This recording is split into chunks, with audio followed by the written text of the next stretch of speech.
Yo, what is going down, y'all? Welcome in the most underrated podcast. I am Thomas the Franchise, the homie Dal Palantonio sitting across from me. I should probably actually jumped in a little bit quicker on that intro so we don't get clipped for copyright again with the bullshit. YouTube on the fucking bullshit. Can I just live? Can we live? Can we just do our thing without the red tape, without the nonsense? I'm just trying to put together a good show for the people here. You know what I mean? I'm getting fucking hassled. This has been a couple days burning in my mind. So we're going to hold on loosely here, as the song says, and we're going to continue to play intro music. I really don't give a fuck. Unless they absolutely just start shutting down the whole thing. Honestly, before, they were just demonetizing the shit, which I don't care. If I can put together a good show for you guys, I don't even give a fuck if it's monetized, which is it's probably stupid on my part, because I would love to be doing this for a living someday and making some fucking money for once.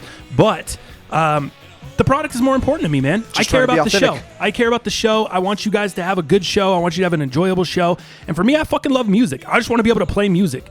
You guys know my music catalog. You know the diversity that you and I both bring, being 90s kids. We love music, man. 80s, 90s, 70s, today. So it really fucking sucks that it's become such an issue. Right. But, last episode we had to take that L on the way out, man, as Mike Malone says. But, oh shit, I cut off the music there with the sound. Doesn't even matter. Nonetheless, man, we're rolling. Dal, how are you doing, bro? How you rolling into the weekend here coming up? I'm ready, man. I'm ready for a break. Being back to work, man, after that week that I had off, for our little vacation that actually didn't happen, that turned into a staycation. Yeah. I'm kind of ready to have a little breather, like we wanted to let Hootie and the Blowfish breathe. Couldn't do it. Let it breathe. Just tried to let it breathe, bro. I'm so, I'm really salty about that whole situation. It sucks. I think I've kind of vented my frustrations. We don't need to make the whole show about it, but for sure. For anyone for you motherfuckers bitching in the comments, literally it was the first couple minutes into the show. First few minutes. All you have to do is read. That's all you got to do. I pinned the comment. I tried to make it aware. Right. And I tried to even respond to the people like, this fucking shit's trash, dude. The audio's fucked up. This shit's it's really, it's annoying. You know what I mean? Guys, all right, never mind. We don't need to fucking go on. Let's get back to it. So check out, man. I'm doing something tonight. I'm actually trying to fill up the love tank. No, you're not. Siphon it. You guys are doing counseling tonight on the Chargers-Chiefs game? I know. Dallas. Hey. You're jumping in head first. This is insane. I know, man. We plan on watching it together. One of the biggest games of the year. You and Robin plan on watching it together? No, you and I, fool. I was thrown off. I was like, wait, what? She's going to sit down and watch the Chargers-Chiefs with you? What's going on here? I know, man. Did she sign up for a fantasy league? Is she in the DraftKings tourney now? What's going on? She got implications? Joined our league. Wow. So, we're doing our first session tonight. It does happen to be at 6. The game starts at 6:20. I'm going to be a little bit late. I tried to push it up to 5:30. Unfortunately, our counselor has another appointment at 5. So, hey, man, we're going to do it. We're going to do it. We're going to push through it. We're going to get it. Next week, when our next session is, we're going to plan around football a little bit better. But we had to take what we could get. Is she okay with that? Or is she like, you really want to bump the fucking cast for the... or bump the counseling session for the game, Dallas? Of course she's going to take offense to it. And I said, hey, relax. I'm just asking for a fucking favor here. Let's get our counseling done. It is important. It's not more important. It's not less important. Let's just fucking get it done. I can't believe you're missing the game tonight. That's crazy to me. Not missing the game You're missing the game. What do you mean? The counseling session starts at 6. Dude, it'll last, what, 30 minutes to an hour? I don't know. And then I'll fucking head to your house. I'll be there before halftime. Let's go. I don't know. I don't think you're being there before halftime. I think that is you want to put 5 incredibly ambitious. You want to put 5 on it? Don't rush it, man. I feel like you're you're gonna rush the sesh. Yeah, because you want to be. Dude, this is setting up. This is gonna go so the look on his bad. face. He knows this is bad. Fucking bad. Oh, he knows this is. You know what? I want to fucking roast you two fucks so bad right now. You want to, but you can't because we're telling the truth. How are you gonna roast us two fucks? If you could, you would. There's really not any roasting to be had. You just put me in the worst mood. Really? I'm in the worst mood now. All of a sudden, I'm in the worst mood. Why are you in the worst mood? Is awesome. But how did we make your mood worse? This is your life decisions. All we're doing is we're laying out the roadmap here about what's about to happen. We're just stating out the obvious, man. That is true.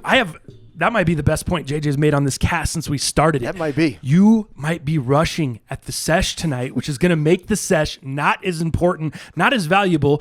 Robin's going to be pissed. Why did we even go to the sesh? Yeah. You guys might want to just cancel this sesh and start fresh. Cancel the sesh, start fresh. Oh, shit, son. Dude, this is bad news for you. God, this is bad.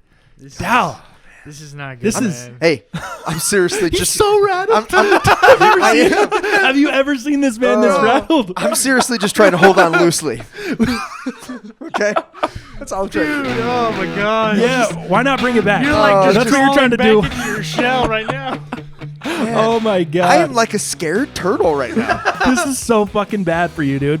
Oh This, all right, I gotta put the music down. It's distracting me. Because I just wanted to do a little fucking sing along and turn it into a karaoke. All right, sesh, so but- if I fuck tonight up, here's the deal. We do have the zoo lights tomorrow. oh, you guys are going to Zoo Lights. We are. We're gonna go to the zoo lights, and we're even doing like not the VIP package, but they give you like these fucking 3D goggles, and then they give you like I don't know, something to drink, either like a hot tea or a hot coffee, because obviously cold night. Right. Pour some fucking schnapps in there, dog. Got the 3D goggles.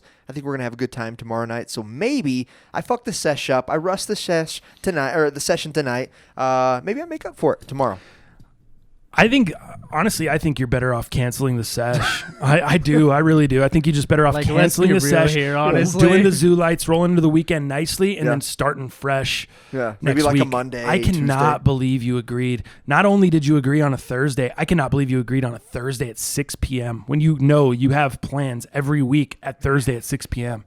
That's crazy to me. Now, if it was a compromise and you're like, fuck the game, I don't care, I'm into this. This is what I'm doing. I'm fucking into this. I want to make it good. I want to make shit roll. Then okay, you know what I mean? But I know that's not you. I know you're in the fantasy playoffs in 4 of 6 leagues still. You've got fantasy implications on the line. You might be throwing down some bets. The Chiefs are your favorite team. This might be one of your heaters. You're going to be wearing your Mahomes jersey to the sesh? What are you doing? This is going to get wild. This is Man. you guys. so bad, man. Holy crap. I can't believe he did this. Goddamn, I'm gonna have to keep this podcast away from Robin as well. Yeah, she can't hear this one. She's Oh. like, we skipped. Yeah. It was so bad. We Hey, had no I don't content. need Robin. I don't need your help fucking loading this podcast. Okay, Oh, my you're not invited. gosh. Oh, That man. is, We're in trouble. Let's move the fuck on. wait. So I do. I can't do How this. can you, man? I can't do this. I do want to talk about the 3D goggles real quick. Yeah. So you're going to, is there a special pricing for the goggles? Because Mia told me she wanted to go to Botanic Gardens. We did So, that last year. Was it cool? It was fucking awesome. Awesome. Okay. And if you can get the 3D goggles, do it, because there's a bunch of stuff that obviously you can't see without those. They have those at Botanic Gardens too? 3D goggles? I think they do. You and didn't have them, We though. passed on Gotcha. them, but I do know about the 3D and what it's about. Dude, you got to do it. Just maximize your fun.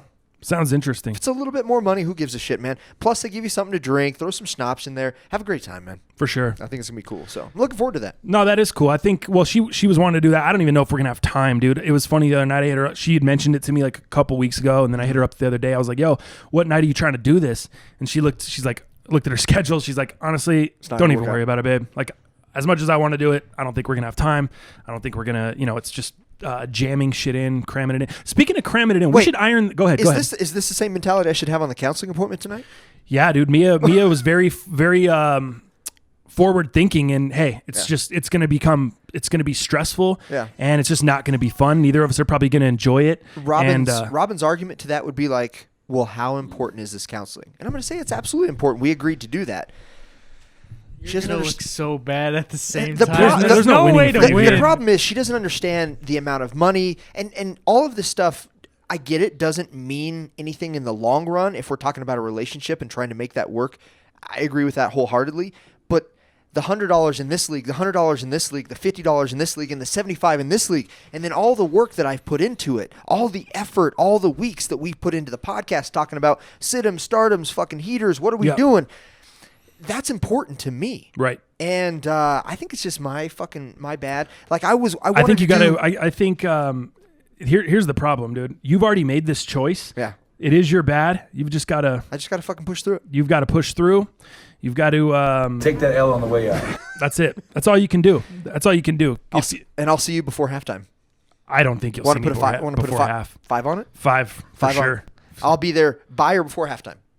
That's what I'm saying. So I'm talking about when the clock hits triple zeros at the second quarter. If you're not in the crib, not in the parking lot, not sitting in your car, not pulling in. Yeah. If you're not inside on my hardwood, Yeah. by when the clock is at triple zeros, you lose the 5. With Deal? my knitted shattered backboards. Sure. If you want to throw that stipulation in there, throw a little extra, because I know you didn't bring them today, so you're going to have to bring them to the counseling session with you. Hopefully you forget them, so I'll take that. Go ahead and add that on.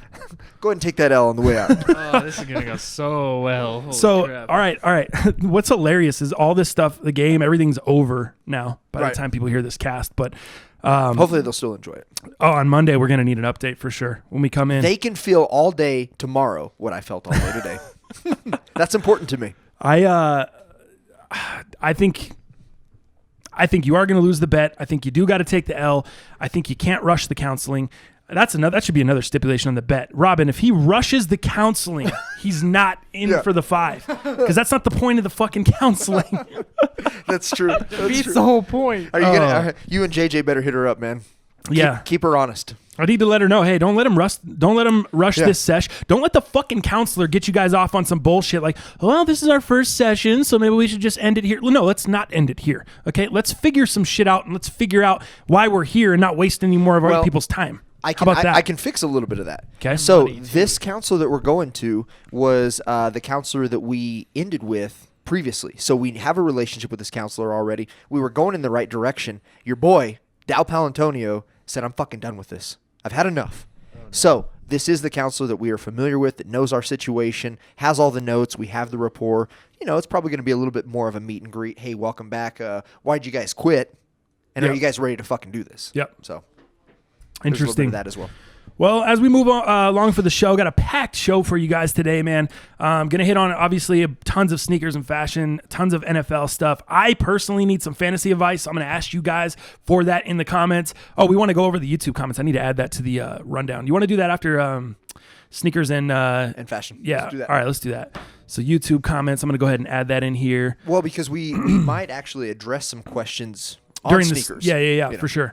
For sure. I kind of want to start off the show here with the comments from Adam Ottavino. I don't know if you heard these comments. If you guys don't know, Adam Ottavino is a pitcher for the Colorado Rockies. Obviously, that's why the news is more relevant here. It did make national news. I actually saw it on some of the hot take sports shows and stuff like that. But it was an interesting comment, and I've had this argument with so many. I can't even tell you the amount of people over the years.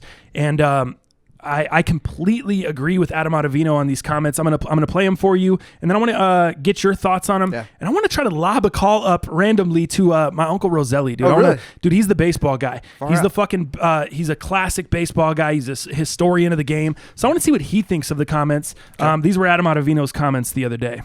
I had an argument with a coach in AAA about Babe Ruth's effectiveness in today's game, and this was like 10 years ago.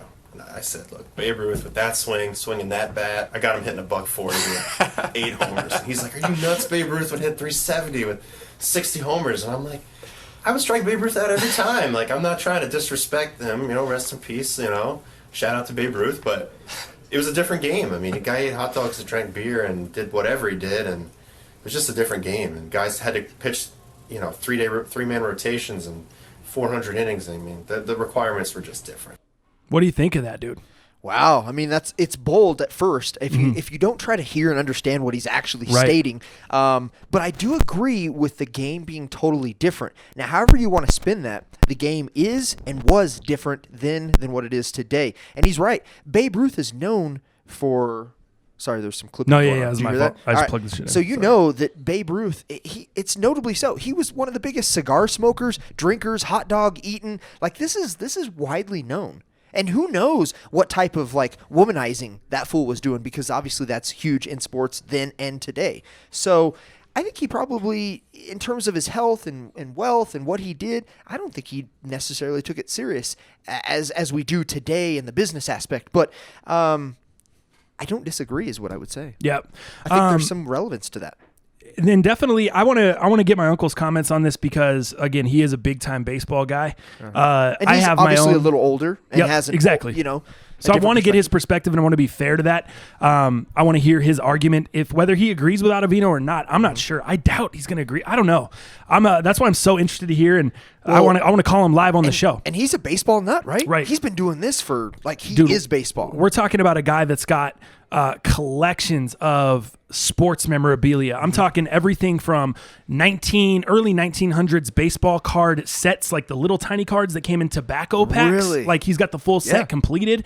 I'm talking those kind of shit to Muhammad Ali, a Sports Illustrated signed by Muhammad Ali, a boxing glove signed by Ali, Wheaties boxes of all these legendary people that have been on. I mean, just an incredible sports collection, not even just baseball, but my uncle's my go-to guy with sports, man. I mean, he's the guy that taught me sports gambling growing up, just everything. So I want to get his opinion on this. Now, this may go very, very, very good, or this could go very poorly. This is our very first time ever calling someone on the show, for one. For two, I don't know if he's even going to answer the phone. So let's go ahead and let me dial him up real quick. And he has no idea I'm calling him. This is I'm going to let him know he's on the cast, but he really has no idea that we're making this call here. Let's see.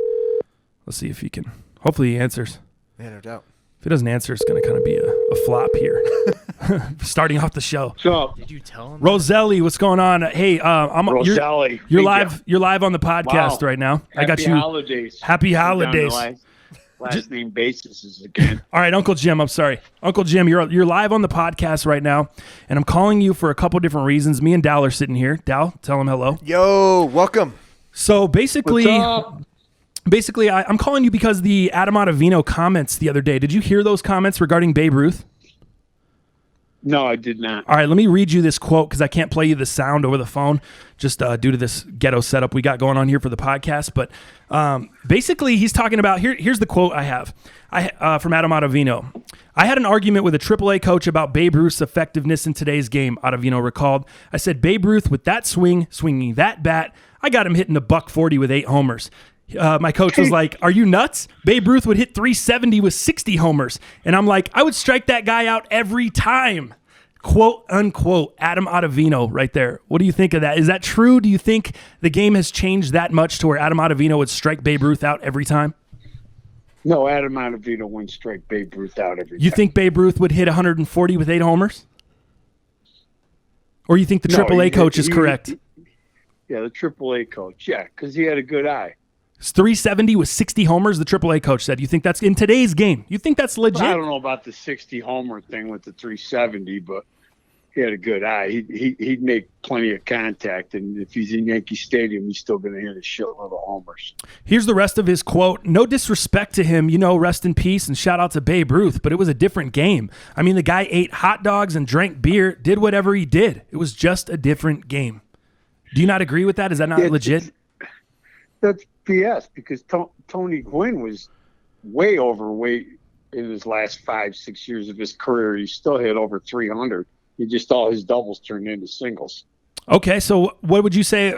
Here's my kind of argument. This is the argument that I've had with people in the past when it comes to this. It's not necessarily the drinking beer and the hot dogs. It's more on the end of he didn't have to play against the elite, man. He didn't have to face a black pitcher. He didn't have to face a Chinese pitcher. He didn't have to face the elite players that the players of today have to face. You have to face everyone, the best of the best, and Babe did not have to do that. Yeah, no.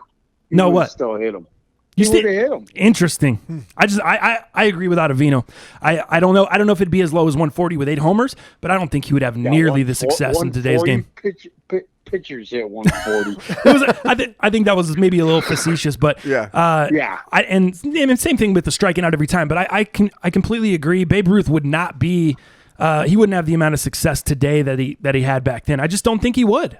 As much as legendary as we hold him and as high regard as we hold Babe Ruth, I just don't think that's the case for a number of reasons. My main point being not necessarily the diet and the health regimen of Babe Ruth, but more the fact that he just wasn't facing the most elite talent.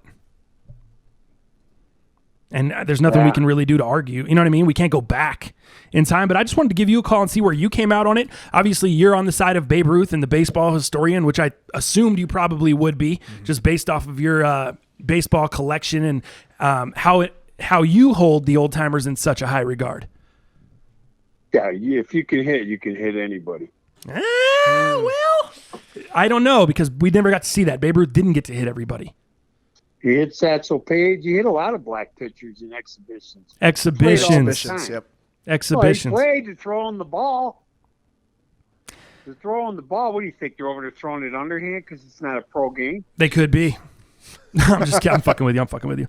All right, man. I'll let you get back to work. We just wanted to. I wanted to call you, chime in on that, and see what your thoughts were. Anytime we have good baseball convo, it's nice to talk to somebody that knows baseball. Bet.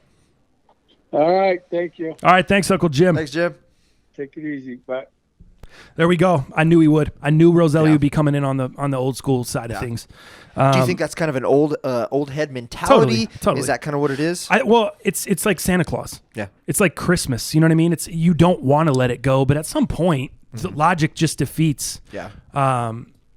The emotion or the surprise or the want. You know what I mean? We all want a lot of things. We want things to be a certain way, but the reality of the situation is they're just not. And I think that's what we talk about with Babe Ruth here. He brought up some exhibition games and stuff like that. I still don't think it's the elite of the elite. It's not the best of the best. And you can't fault Babe Ruth for that. I'm not blaming Babe Ruth. I'm not saying it's not his fault. He played in the time he played in. It was when he lived. It was what it was. But at the end of the day, I think there is some truth and some argument to what Ottavino's saying. Well, and I kind of relate it to just the evolution of fitness in sports today. We look at what quarterbacks in the NFL were doing, 10, 15 years ago.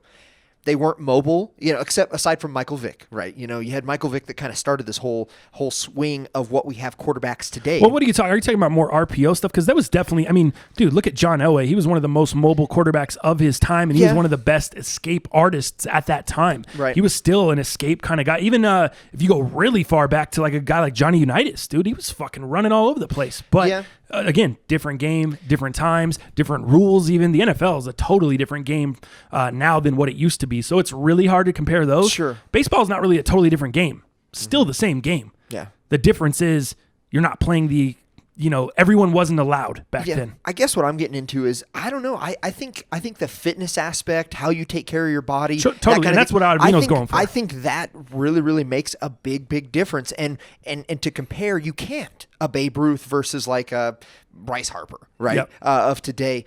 I just think it's just, you can't. It's apples and it's oranges. You can't compare the two. They have two different tastes and they have two different reasons for living. You know what I mean?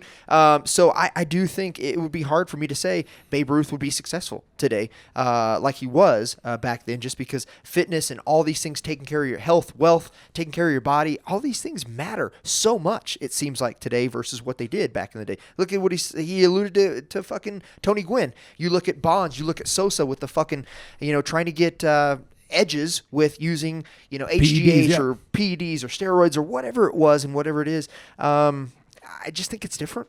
I do. Totally different game. And that's the thing about baseball is, I'm sorry, not a totally different game. NFL, totally different game. Baseball has pretty much stayed the same, but you have these eras. You know what I mean? You have, we have the steroid era. You have the era back in the day where you see Ty Cobb sharpening up his cleats and fucking sliding in a second, trying to take dudes out. That was outlawed after a certain period of time. Even charging home plate to a certain extent is out. You know what I mean? It's changed a lot, right? Yep. And then you had the corking of bats. Yep. You had that kind of era and what that went through. Yep. Definitely different times, and you can't argue that. But I think there's something to be said. And I think it's an interesting conversation. That's why we bring it up here on the podcast. Totally. Obviously, if you guys, for any baseball fans that want to weigh in on the comments, man, we would love to hear from you guys and read those on the next podcast or kind of go over those or dive into that. But I think it's totally an interesting conversation, and I think Adam Ottavino is onto something. Is he going to strike Babe Ruth out every time? I don't know. I don't know about every time. But I disagree with Roselle as far as if you can hit, you can hit. I don't think that's true. I think that who you're hitting off of plays a big part in that. Right. And he alluded to having an eye. Right. There's probably a little bit of truth to that. That's that natural ability, having that eye, having that knack. There's probably it's something to that. just so hard for me to imagine, and I know we want to. I said, I know we want to believe in Santa Claus. Sure. We want to believe in this mystical figure that was Babe Ruth and the greatness and the great Bambino and the Sandlot and all the fucking stories that you hear about Babe Ruth and why he was the greatest. I know we want to believe that, but at some point, it's just so hard for me to see what these athletes go through today. the amount of time, the regimen, the routine, all the stuff that they go through to condition themselves and condition their bodies, the amount of games that are played, all the things that go into that. They're not working. I don't know if Babe Ruth was going down bagging groceries after he was at the game, but I'm pretty sure he had to have some other source of income, or he had to kind of have something else going on to be able to, a lot of those old timers did, to be able to even play. It wasn't $1 million contracts. It wasn't even probably $1,000 contract. I don't know what it was back then, but the amount of time spent on today's game versus the amount of time they put in, that there has to be something there. There has to be a point. You talk about Malcolm Gladwell and 10,000 hours to be great at something, right? Have you ever heard that saying? You ever read that book? You ever heard the saying from Malcolm Gladwell? It takes 10,000 hours to really become good at something. Yeah. 10,000 hours of doing that shit. So think about the amount of time. I'm not saying he didn't put in 10,000 hours, but the amount of time he put in versus the amount of time these guys are putting in today, combined with the health stuff, combined with hitting off or playing against the absolute best in the world, there's got to be something said for that. The comparison is inaccurate. There's got to be something said for that. Yeah. The guys today have just got to be head and shoulders above the older players. Your eye, if you can hit, you can hit. All that stuff only goes so far. It does. You know what I mean? That's why the game's evolved to what it is. Now, I will say, I hate the fact that a lot of the big-time records in baseball have fallen, and that's pretty much due to the steroid era. Yeah. That really annoys me. Yeah, but it doesn't mean that the players today weren't better. A lot of the players, Barry Bonds, probably one of the best baseball players I've ever seen in my life, way before steroids. You know why Barry Bonds did steroids? Because Mark McGwire and Sammy Sosa and Rafael Palmeiro and all the people around him. Right. These guys are doing steroids. Barry Bonds, he's like, fuck, if I sit here and just stay trying to be great off natural talent, I'm going to get eaten alive by these guys. I'm going to end up in mediocrity. So what is one of the best baseball player, if not the best baseball player in baseball at the time, what does he do? He starts doing steroids. Yeah. He starts doing PEDs. You saw it. His head swelled up. Dude, he got bigger. He was a skinny guy. Right. And then all of a sudden turns into this beefcake, man. Yep. And he's just doing it because he's trying to keep pace with all these mediocre motherfuckers that have now passed him. He's like, yo. If somebody else got an edge, I better have that edge. Exactly. And so it became that kind of downslide. But I just think the Ottavino situation's an interesting combo. It's interesting to bring up. But unless you got anything more to add there, we can kind of move on and jump into sneakers and fashion. Let's go ahead and do that. Let's go into sneakers and fashion on there. Humidity dunks, man. We talked about these last episode. Yeah, what you got today, bro? I'm so salty. I know it's been a roller coaster just watching this man. Dude, here's the thing. Stadium Goods. If you guys didn't catch the last episode, or if you did catch the last episode, I gotta catch people up. I'm sorry we have to relive this, but I bought 4 pairs of humidity dunks off of Stadium Goods. Actually, I bought 2 pairs on Friday. I bought 4 pairs on Saturday. Yeah. I bought a 7 and a 7.5 because they were priced at $109, which $110 is retail. I looked and saw that people had bids in on StockX for $190, so I figured I could make some money. So this is going to help me acquire my pair of humidity dunks. The max I wanted to pay for that shoe was $150. This is now the way that I'm going to pay that $150 or less. I'm going to buy other pairs, I'm going to resell them, and I'm going to take that money and I'm going to put it towards my pair of humidity dunks. I just don't want to fucking pay more than $150. That's what it comes down to. Now, I really want the shoe. Would I pay more than $150 if it push came to shove? Yes. But if there's other means, if there's opportunities, why not take advantage of that? The homie Carlos tweeted me, was like, yo, they got a size 12 at $109, Stadium Goods, go cop it. I went to look, there was no size 12. Someone must have got there before I did. But I did cop a 7 and a 7.5 on Friday. Then I went back on Saturday and I saw that they had an 8, an 8.5, and a 9, multiple pairs available for $109 as well. So I copped all 3 of those sizes with 2 9s. Okay, so I copped 4 more. So I have 6 pairs of humidity dunks coming, I think. Right. I get an email after the podcast the other day when we talked about it. Stadium Goods canceled your order. They canceled my order from Saturday. So what in my mind, I'm like, oh man, I need to call these fuckers and see what's going on. Yeah. Why didn't they cancel the one from Friday? Good luck with that. Why'd they only cancel the one from Saturday?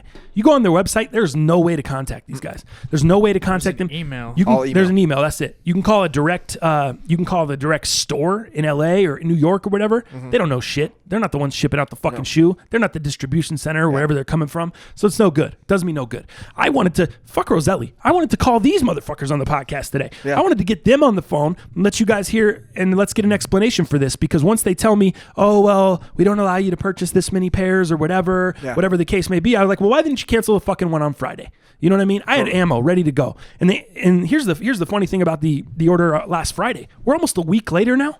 They've still not sent me a tracking number that these shoes have been shipped. Really? So the 7 and 7.5, I have no idea where they're at. I haven't gotten a tracking number or anything. The other ones, they just straight canceled. Then I find out today. I wake up today and find out Stadium Goods is bought out. Yeah, man. What am I doing? Far-fetched. 250 mil. Yeah. 250 mil. And you know what Farfetch is, right? They're an e-commerce site out of the UK that is into high fashion. It's so like I mean, Barney's. Yeah, it kind of makes okay. sense. Yeah, it's almost like a Barney's or one of those really high-end fashion It sells e-commerce products sites. from 700 boutiques and brands around the world. It's an online luxury fashion retail platform. Damn.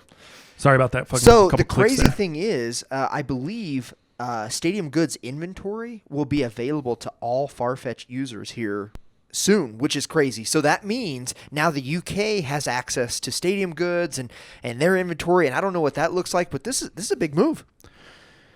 I don't give a fuck about the move. I just want my shoes. I don't give a fuck who owns the company. I don't give a shit what your rules are. Just send me the shoes, please. Or make it make sense. Why was one order good? And by the way, we haven't got shipping yet, but why was the other order not good? What happened with that? An explanation. Right. That one was canceled within a couple of days. The other one I bought before, I haven't heard another word on.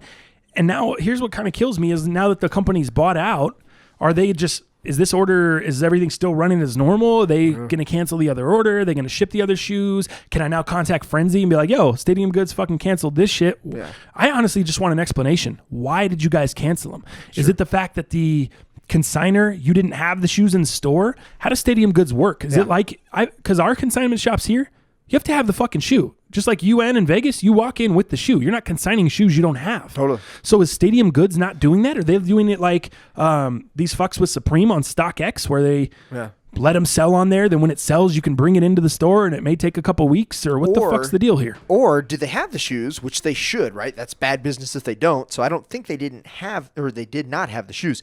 I think maybe there was a website glitch. Like maybe somebody uploaded the wrong price for that certain model or make. I think that's probably what it was. In every fucking size, Dallas? In 5 sizes, they upload the wrong price? Well, what you got to think is Humidity Dunks, the Trumpet Dunks, whatever it was, it's all the same SKU, I would think, via the e-commerce site, just different sizing of that. So, I mean, I guess that's probably possible. I feel like someone put them up and everything, and then, like, I don't know if they like noticed you starting to buy them or something, but I feel like he fucked up on the price and was like, "Oh fuck, I need to like raise the price on these because I'm losing a lot of money doing that's this the fucking problem. So you dude. think it was like gauging hype?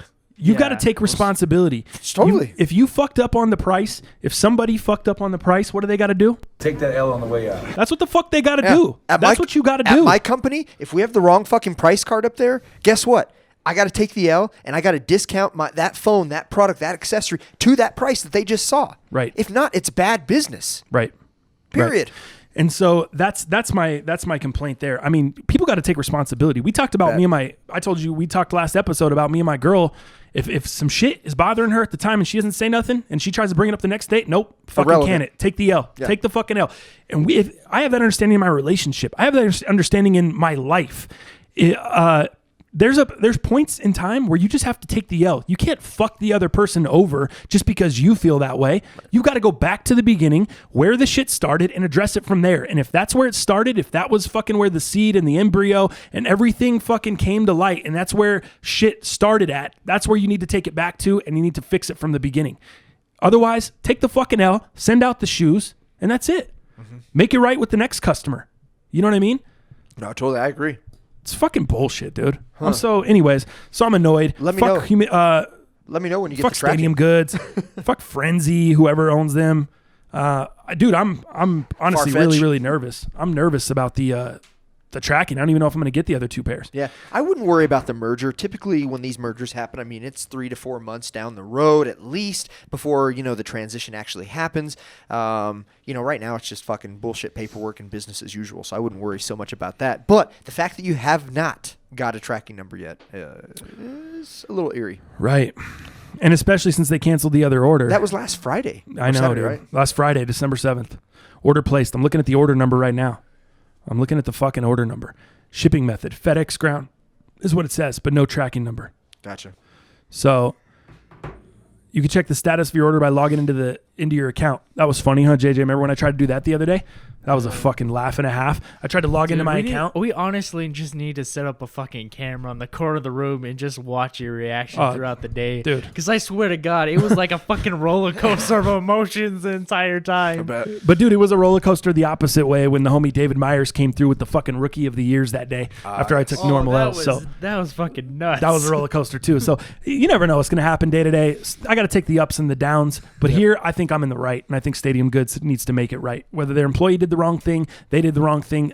Who gives a fuck? Yeah. You guys fucked up. Make it right with the customer. Don't fuck the customer over, because now guess what I'm doing? I'm on this fucking air shitting on Stadium Goods. Mm-hmm.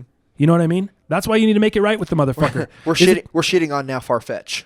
Oh, I said Frenzy earlier. It's Farfetch. Farfetch. Yeah. Frenzy. What the fuck is Frenzy? Where did I get that from? I think that's an app. That's an app where you can buy shoes. It's an app that Did you guys say Frenzy this morning? I swear to God, one of you fools said Frenzy earlier. Said Frenzy. That's what I thought. Farfetch. Yeah. But Frenzy is an app to let people know where shoes are dropping, when they're dropping. And don't they give you like timers and shit too? Yeah, it's a countdown. Okay, but that's not involved in this, just to clear shit up. No. It's Farfetch that bought Stadium Goods, nothing to do with Frenzy. A UK-based e-commerce site. Yeah, it sounds like they also like partnered up with a place called Dubai Seoul DXB event. So it sounds like Stadium Goods is like doing a lot this year apparently, but wow, it might actually be kicking them in the ass at the same time. Just give me the fucking trumpet ducks. Right. That's all.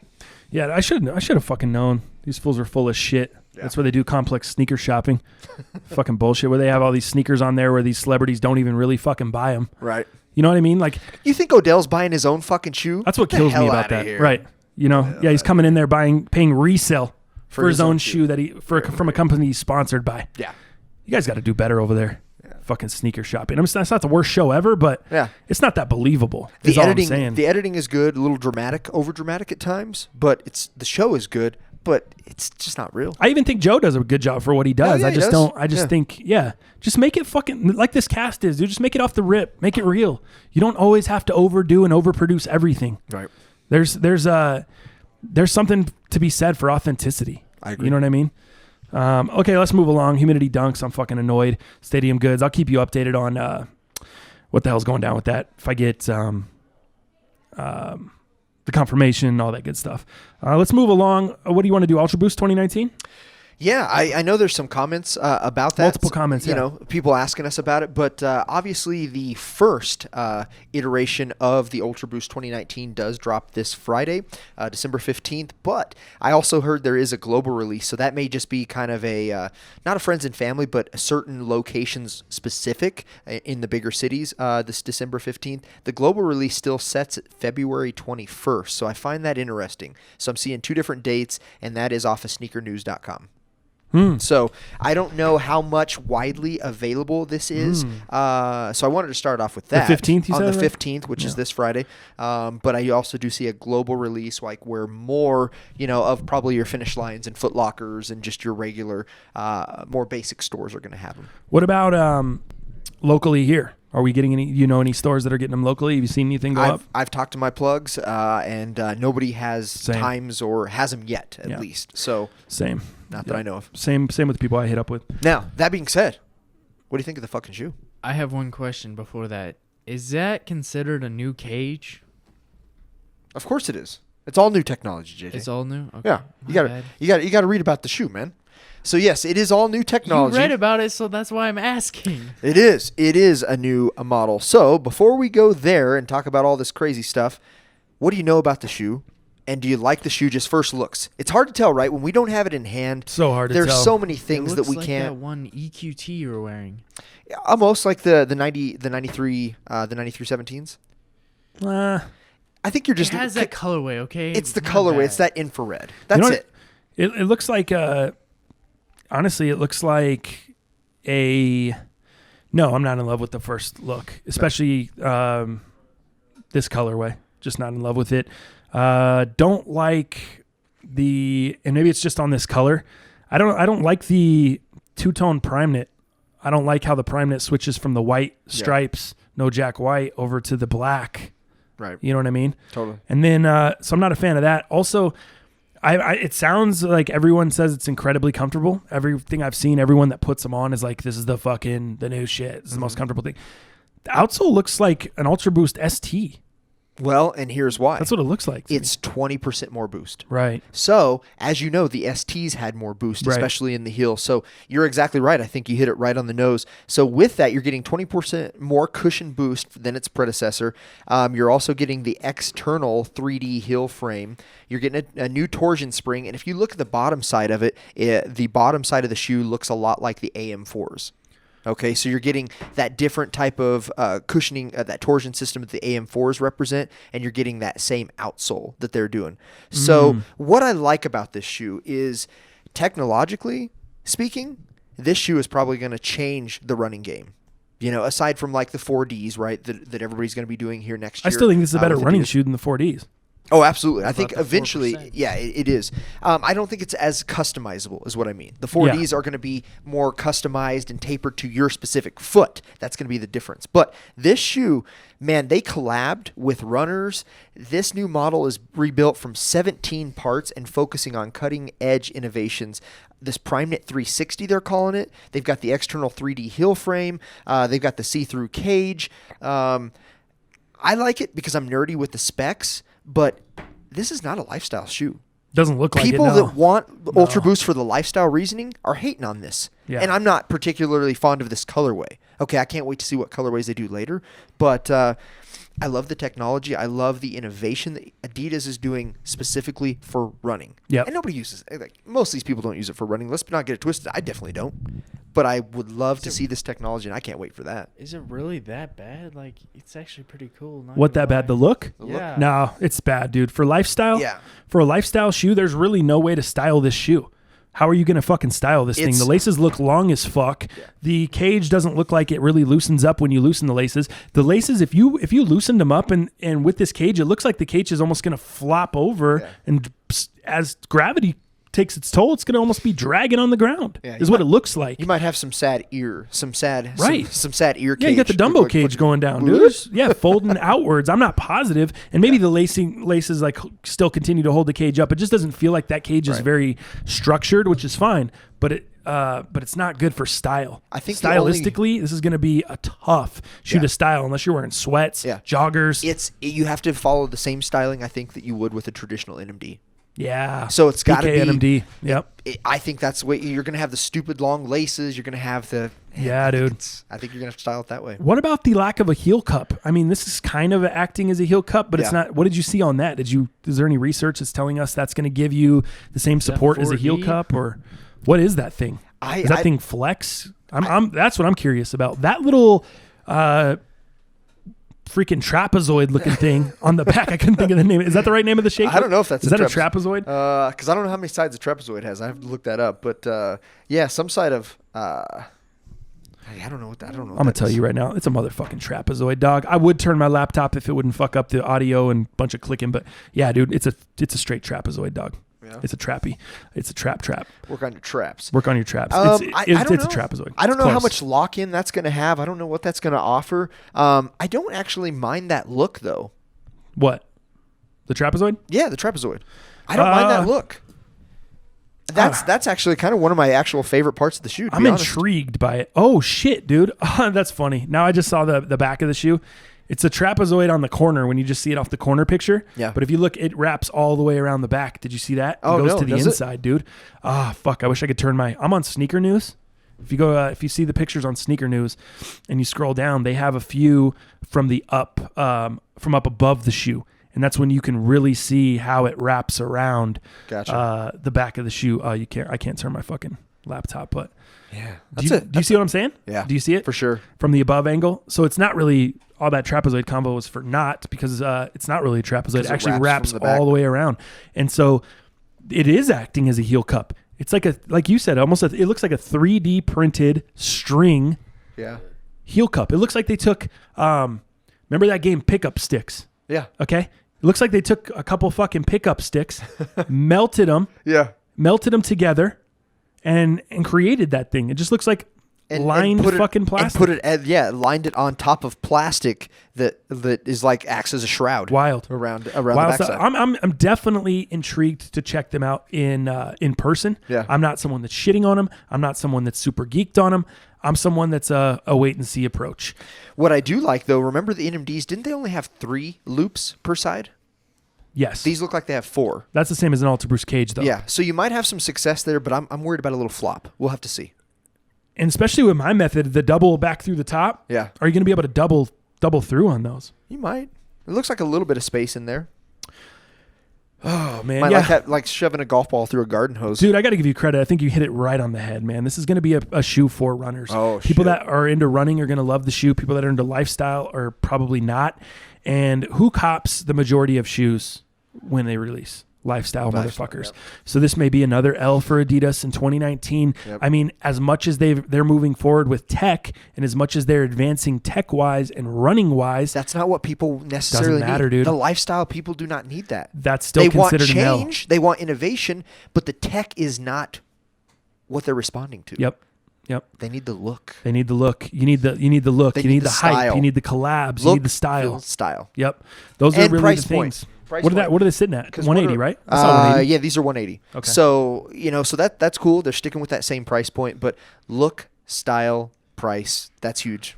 Damn. So it like goes trapezoid until you get to the back, and then it kind of comes down. Instead of reconnecting at the bottom to make a full trapezoid, the top line continues around, makes another trapezoid on the bottom or on the other side, and then it kind of curves all the way back around. It is tight how it says Ultra Boost in the fucking plastic. Did you see that? Yeah. On the back? That do looks like pretty that. sick. Yeah. Yeah, man. So that's kind of where I come out on. I'm not geeked. I'm not fucking throwing it away. I'm kind of just wait and see. Let me look at it. Another shoe I'm wait and see before we move on here. Did you see all the tweets we were getting this morning about? Let me find this shit. I don't even know what the shoe's called now.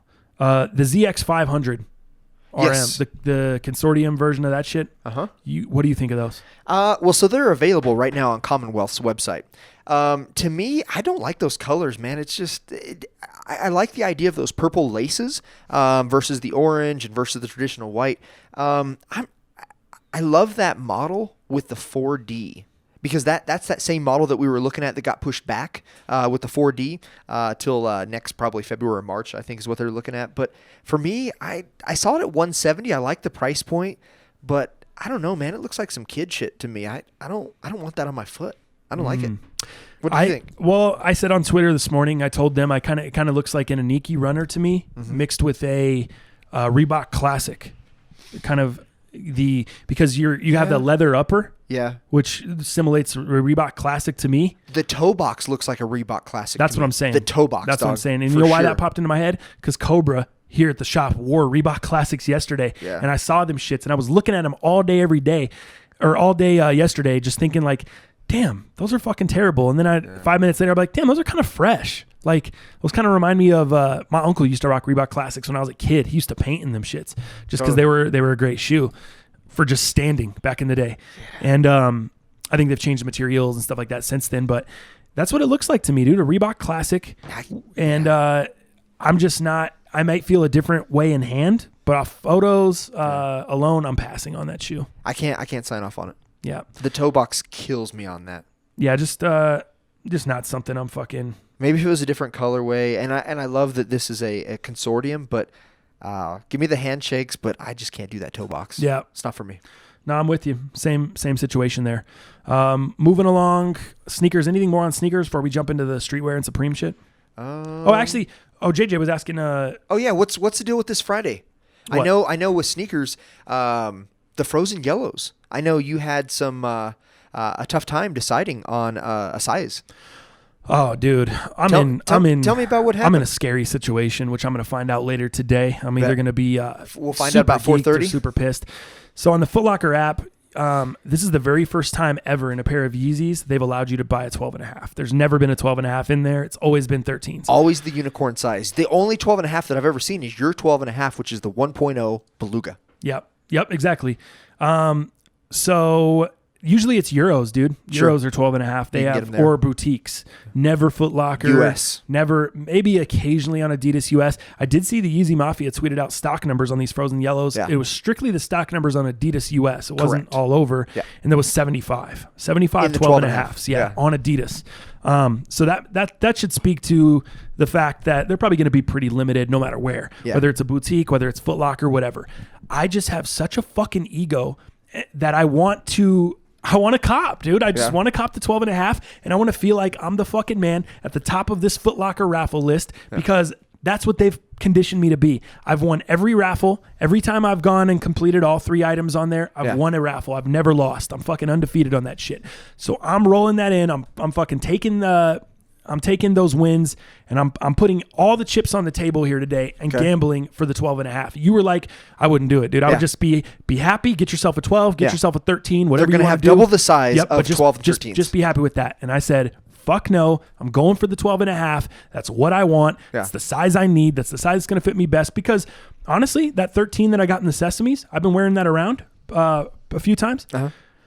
I'm not sure if I don't like the 12 without the insole better than I like the 13 with the insole. So I feel like that 12.5 is just going to be fucking perfect because it is in my belugas. Yeah. And I feel like it is going to be in these too. 13 just a little bit too big. I just kind of got a little bit too much slide in it. It's not huge. It's not unwearable. The 12 is just a little crammed in the toe, and you have to have no insole. I feel like 12.5 is that spot. Dude, that's what it is for me. A 10.5 without the insole is perfect. Right. 11 with the insole, I'm swimming just a little bit, not flop, just a little bit too much room. Yeah. But that 10.5 without the insole, I totally agree with you. So we're going to find out later today because they drop, is it tomorrow? We go pick them up if you win? Tomorrow we pick them up, yes, and we find out, 4:30 our time-ish? Today? Yeah. So yeah, we'll find out today. They do allow you to select up to 3 stores. That's another thing I was very, very skeptical about doing. Yeah. Because it's only 2 stores that are getting the frozen yellows here. Correct. There's only 2 Foot Lockers, Flatirons, and Park Meadows. I've only always selected Park Meadows. Yeah. I never have chosen more than that. I did choose both this time. Did you? I'm wondering if that's going to fuck me Both over as well. 12.5s. Both 12.5. those You two. can't select different size. That's the thing. Yeah, right. You can't vary the size at Sometimes you locations. can do different locations. That's it. Yeah, I did 2 locations, but it's still both 12.5s. Correct. So who even knows if Flatirons got a 12.5? I don't know. Nobody knows. I may be this is going to be interesting. That's all I got to say. If I open that app and take the L, I'm going to be probably really disappointed because I haven't wanted a Yeezy more than this at all, ever. I think this is the you know me, We've said the it bright before. yellow shit. I love my solar yellow one. I love everything solar yellow. And see, I'm not a big bright guy, but I love solar yellow. Remember, Solar I got yellow, you the tennis ball solar yellow. 1.0s. Yep. I fucking Yep. love that. It's And I love the fact that they didn't just go with. It would have been so easy to make this. I know people call it Yebra, but it would have been so easy just to use black and make it just like the zebras with a different color upper. Mm-hmm. It would have been so easy, but I love that they went with gray. That gray is so fucking dope on the yellow. Yeah. Gosh, I'm geeked, dude. I'm geeked, and I'm geeked for a 12.5. We'll see if I'm geeked on Monday. Yeah, no but shit. honestly, you know what, man? Like you talked about, I got GOAT credit. I'm not fucking hurting. The shoe ain't going to be insane for resale. I could probably buy it this weekend and pay $50 to $80 over retail. Yeah. I may have to pay over $100 if I want the 12.5. Sure. But that's the gamble I'm willing to take. But yeah, man. 50 to 80. I'm Kenny Rogers over here. I'm fucking gambling, man. Yeah, 50 to 80, you should have that 13, no problem. Oh boy. Okay, what about the Jordan 1s, the Spider-Man joints? Got asked about those on Twitter as well this morning. My response on that is I did go for the raffle. The shoe looks dope to me in pictures. I did as well. The last thing I need to see is in hand. I just need to see if it's dope in hand. If it is Game Royal quality, I'm so far fucking out. I'm leaving that bitch at the store. I'll probably be running out of the store. I'm probably going to open the shoebox, take one look, and I'm going to take off sprinting. Wait, knocking a after- 3-year-old over on my way out. After you get your frozen yellows. Oh yeah, after I get that's Good right. man. That's right. That's Good right. man. Maybe I'm not sprinting. Maybe that's an exaggeration.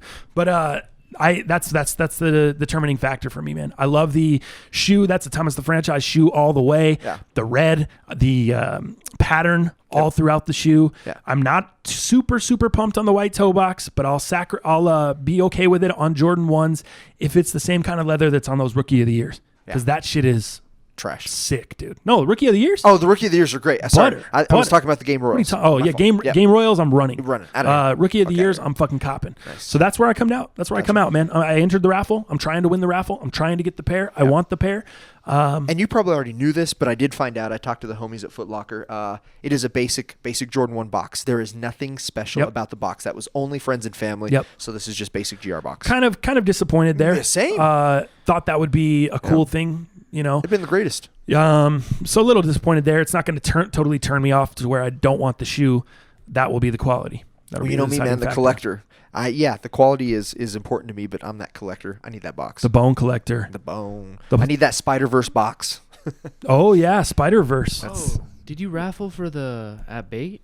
For the I did. JJ, thank you for bringing that up. Yeah. I went over Dallas. I don't think you did you? I'm not the time god. I don't have time to go to bait. Sorry.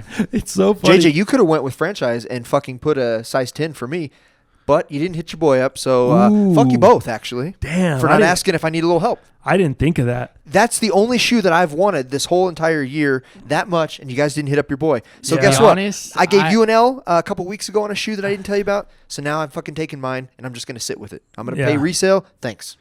I don't feel really like more of a dick now because I was like thinking of even sending you a photo of it because I like didn't know if you knew that bait was doing it. And then JJ. I just kind of I'm on. spaced it. I'm on. Here's what I don't think it's a similar situation. This is why, Dal, you had the actual opportunity to buy the shoe, to make 300, to do all the stuff. You had the actual chance. This is a raffle. We're literally going in and entering a raffle. And I will tell you, those people at Bait fucking hate me. They do not like you. They do not like me. James was not there. The guy was saying that he fucked up the raffle last time and he kind of went off kilter, which I wasn't a fan of. And I thought I had some choice words, and I basically said I thought it was bullshit. The way they handled that raffle process. You can't put instructions on social media one way and then go change the raffle and do it a different way when nobody knows about it. You can't. How is that fucking fair to anyone? You can go fuck yourself when you do that. Number two, I go into Bait. James is not there this time. Is some fucking punk kid running the front counter. Sure. Dude, I was in a pretty good mood that day. And he was so fucking lucky because I would have roasted the fuck out of him on the spot.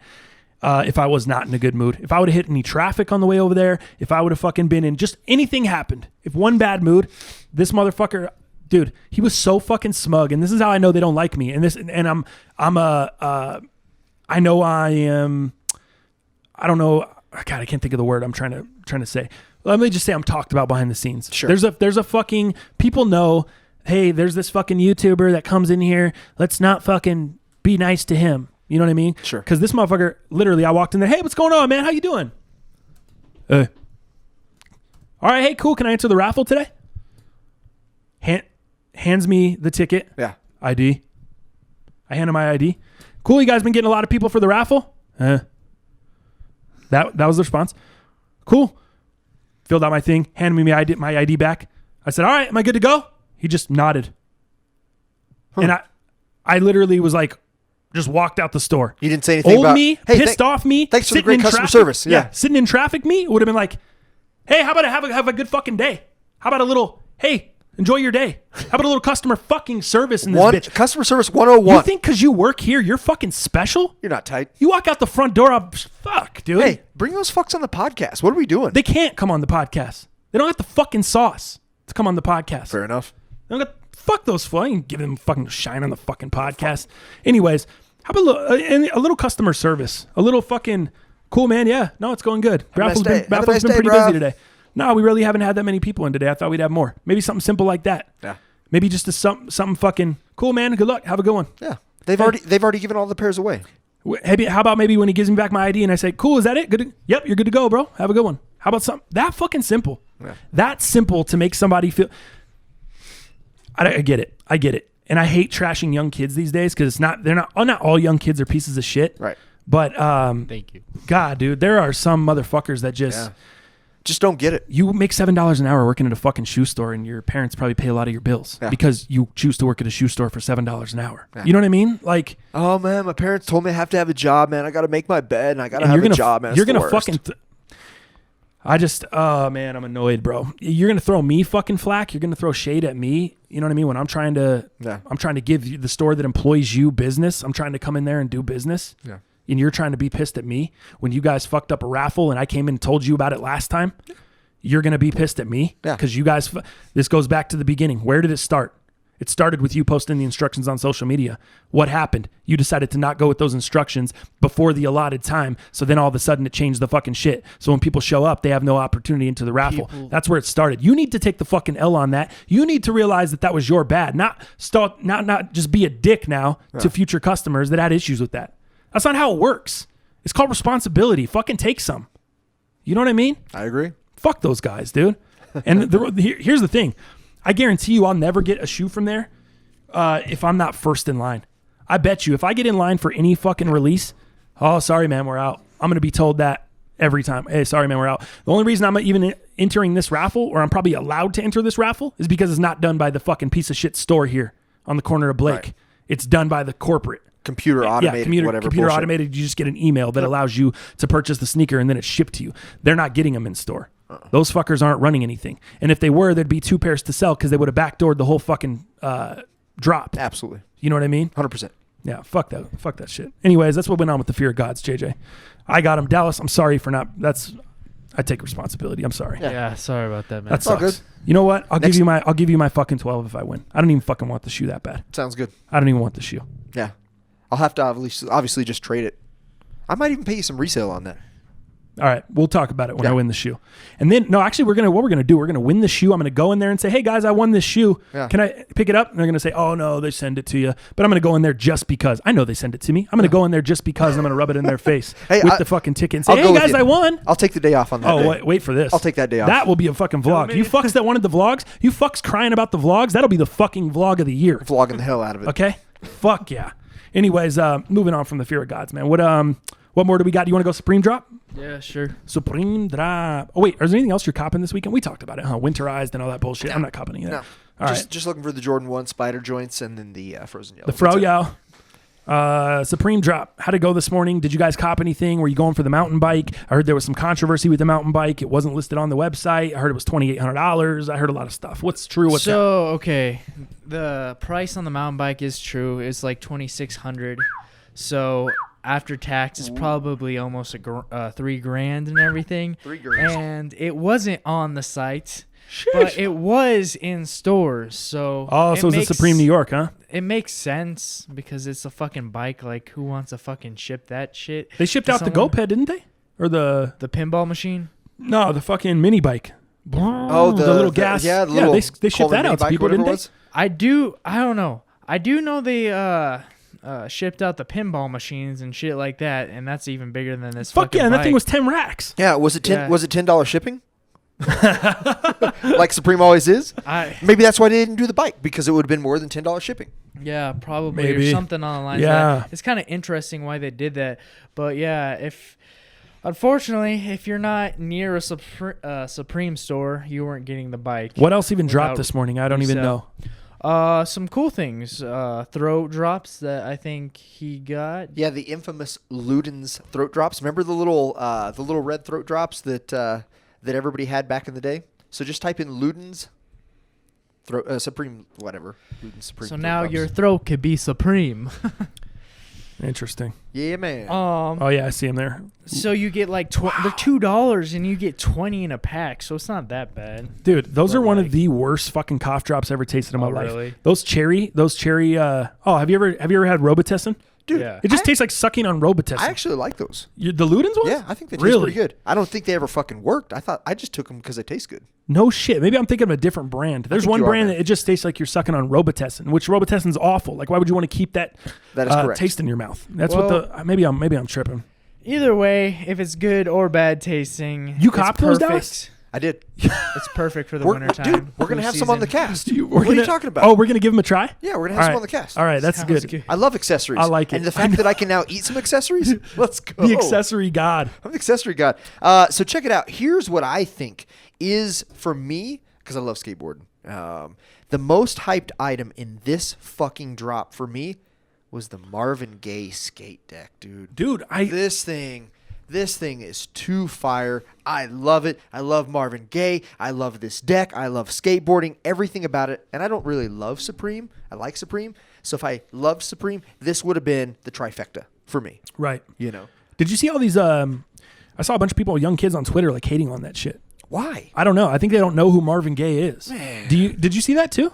Marvin Gaye is the reason why fucking most of us are here.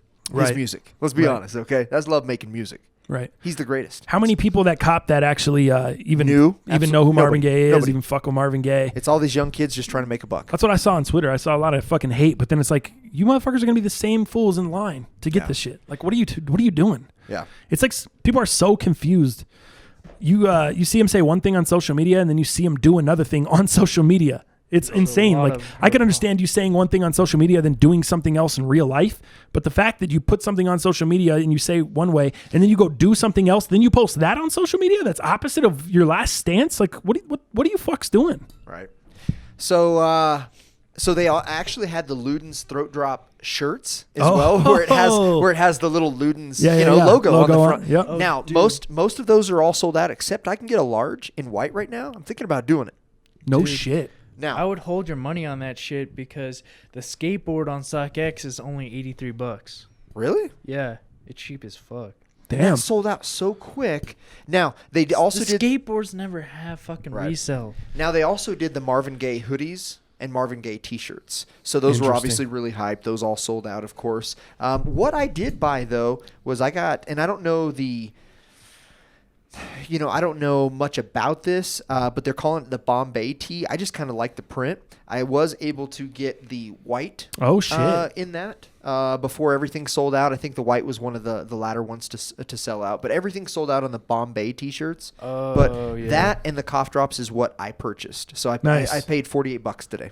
Not bad. So that was my Supreme Got yourself Cups. a little tea and some fucking That's it. lozenges for us and to I try. might get a lozenge tea. A lozenge tea. A lozenge tea. Yeah. Here in a sec, because they still have one of those available. And maybe I'll get the deck off of StockX. Yeah, for sure. They also Anybody has a free shipping code, I'll definitely buy that deck right now. Ooh. Somebody hit him on Twitter with a free shipping code. Free shipping code tomorrow. When you guys hear this, let me know. I'll Will buy the that deck still be available? on StockX? Oh, on StockX. Yeah. I was going to say, what the fuck? No, I need a. Is it sold out on Supreme right now? Yeah, Supreme doesn't do free shipping codes. StockX, however, if anybody has one, wants to do some trade of something, hit me up with that. I'll buy that Marvin deck. Some skate trade deck. of something? What's someone going to trade you, Dallas? Oh, man. What would I trade them is the case. They're For going to give me $13? They're going to give me the free StockX code and maybe It's $13, Dal. come on. What are we? What are you trading them? Are you? Paid more for sneakers. You should have bought two. In that case, you should have bought 2 boxes of fucking lozenges. At least you lob them a box of Supreme lozenges for $13 exactly for your shipping. Yeah, no doubt. But Go ahead, JJ. Finish. There was a box logo that dropped, another Cat in a Hat Supreme box logo for around $44. Different than the one that previously dropped? Looks like the same. It's the to me. same one. I think it's a different colorway though, because I'm not too sure I've seen this one, and plus it was just only one. What colorway? So, Was it the navy? it is It is. The navy. Yeah. That's nothing special. yeah over navy, it. heather, gray, black. Yeah. Yeah, I was never really into the. Oh, yeah, the Cat in the so- Hat drop. Shit, yeah. So, and then also just for holiday season and everything, yeah, they also did a hat too. What do you know about the Luden's Oh, shit. cough drop fucking beanie though? Nothing actually. Man. Nothing at all. I would love to see you cop that and wear it skiing with us when we go skiing or boarding, whatever. Oh, no doubt. For That'd sure. be ill. All right, Then- JJ, what else you got? And then to kind of end this all off, because Christmas is so close, they released a Santa ornament while he's holding a Supreme box logo. That's fucking cool. I saw it, couldn't get it. I'd fuck with that. I was late. I'd fuck with that. You know me, I love accessories.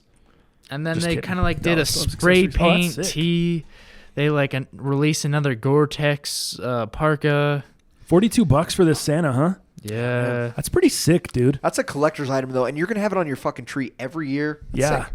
I like it. I fuck with that. Yeah, no doubt. I don't even have a tree. Is that weird? Hey, maybe- I got roasted by my don't? sister the other day for not having a tree. Dude, I'm a fucking. Well, I was a single guy Why forever. don't you just buy one of them little small ones that you get at Walmart? You know, maybe it's not authentic, Okay, but thought about it. Still want to stab her, kick her out the house, get the daughter and kidnap her. That's it. Anyway, I That's did think about it. I did think about the little tiny tree, and I was like, fuck it. I haven't had a tree the past few years. My girl's not really stressing me about getting a tree because she knows the whole neighbor situation. We're about to move. We don't need to be buying anything more for this place that's going to kind of go in this place. The new place I get in, who's to say we ain't got to dope ass area that's going to fit a nice treat. Like there's just no point in me spending the money. I wake up, honestly, I don't even know if I'm going to wake up with my girl on Christmas or she's going to be at home, you know, doing her own thing. I have no idea. So for me to wake up and walk out to a living room with a fucking tree sitting there where there's no presents underneath, or there's no Santa came, or there's no, that's fucking depressing. Kind of worthless. Yeah, anyways. It feels depressing to me, right? For sure. So my sister was like roasting me on not having a tree. I was like, how do you not understand that? That makes total sense. Because my nieces make me stuff and these ornaments. Sure. And she's like, do you want me to just hang on to it again this year? Because she's just been like hanging on to them for like the last 10 years. Last like 5 Christmases. She's just hanging on to all my ornaments, all my shit from my nieces. And I'm like, yeah, just hang on to it. Yeah, just hang on to it. Because, dude, what if think about it. If I would have been getting all those gifts, not for one, I don't have a fucking tree. So they would have just gone in a drawer. 50% chance they might be broken. Yeah. 50% chance the house burns down and you fucking burn them all up anyway, which actually that's 100% chance because it did happen. So that's what would have happened to those fucking things if I would have taken them. They'd be with my yearbooks. Not good. You know, just ash. Yeah. So it's actually a blessing in disguise. She hangs on to them for me until I actually grow the fuck up and get a Christmas tree and become an old man. Well, normal American. I respect that. If you ever do grow up, the Santa I want to grow up. ornament is Toys R Us kid. Go ahead. The ornament is $69. I saw it for 42. It's 42. Is it going for 69 on StockX? Oh, gotcha. That's not bad though. That's not bad. I don't know, man. That's a little expensive for an ornament. It's a Supreme ornament. How is that expensive? You know what, Robin? 3 Christmases ago. So I have a Harley at the house, right? I don't ride it enough, that's for sure. But I forgot you have that dude. thing. She actually Can't believe you ride motorcycles. She actually got me the. Don't you have to have a beard? Don't you have to be able to grow a beard to ride a motorcycle?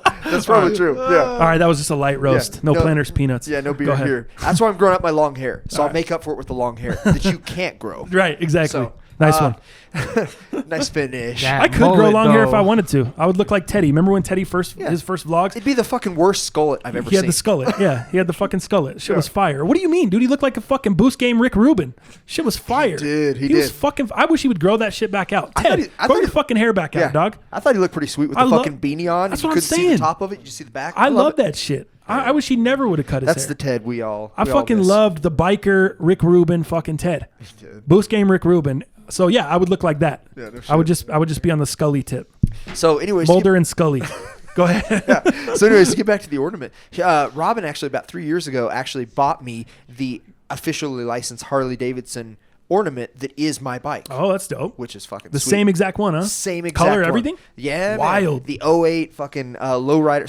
So I have an 08 Harley Nightster. So it's a Sportster, but they call it the Nightster because it's a little lower frame. And then I have it dynoed. So I have the Vance and Hines short shots. I have I have all the extras on it. That thing's a roaster, man. That's Dallas. The fact that she went out of her way to get you that motorcycle and you're going to sabotage the counseling session. The motorcycle ornament. That's what I'm saying. Dude. Motorcycle ornament, and you're sabotaging You're the counseling digging your session. hole. I No, you're cannot digging your believe- grave. I'm just fucking with you. I'm just trying to stir up some drama and get you in more trouble. You know how I do it.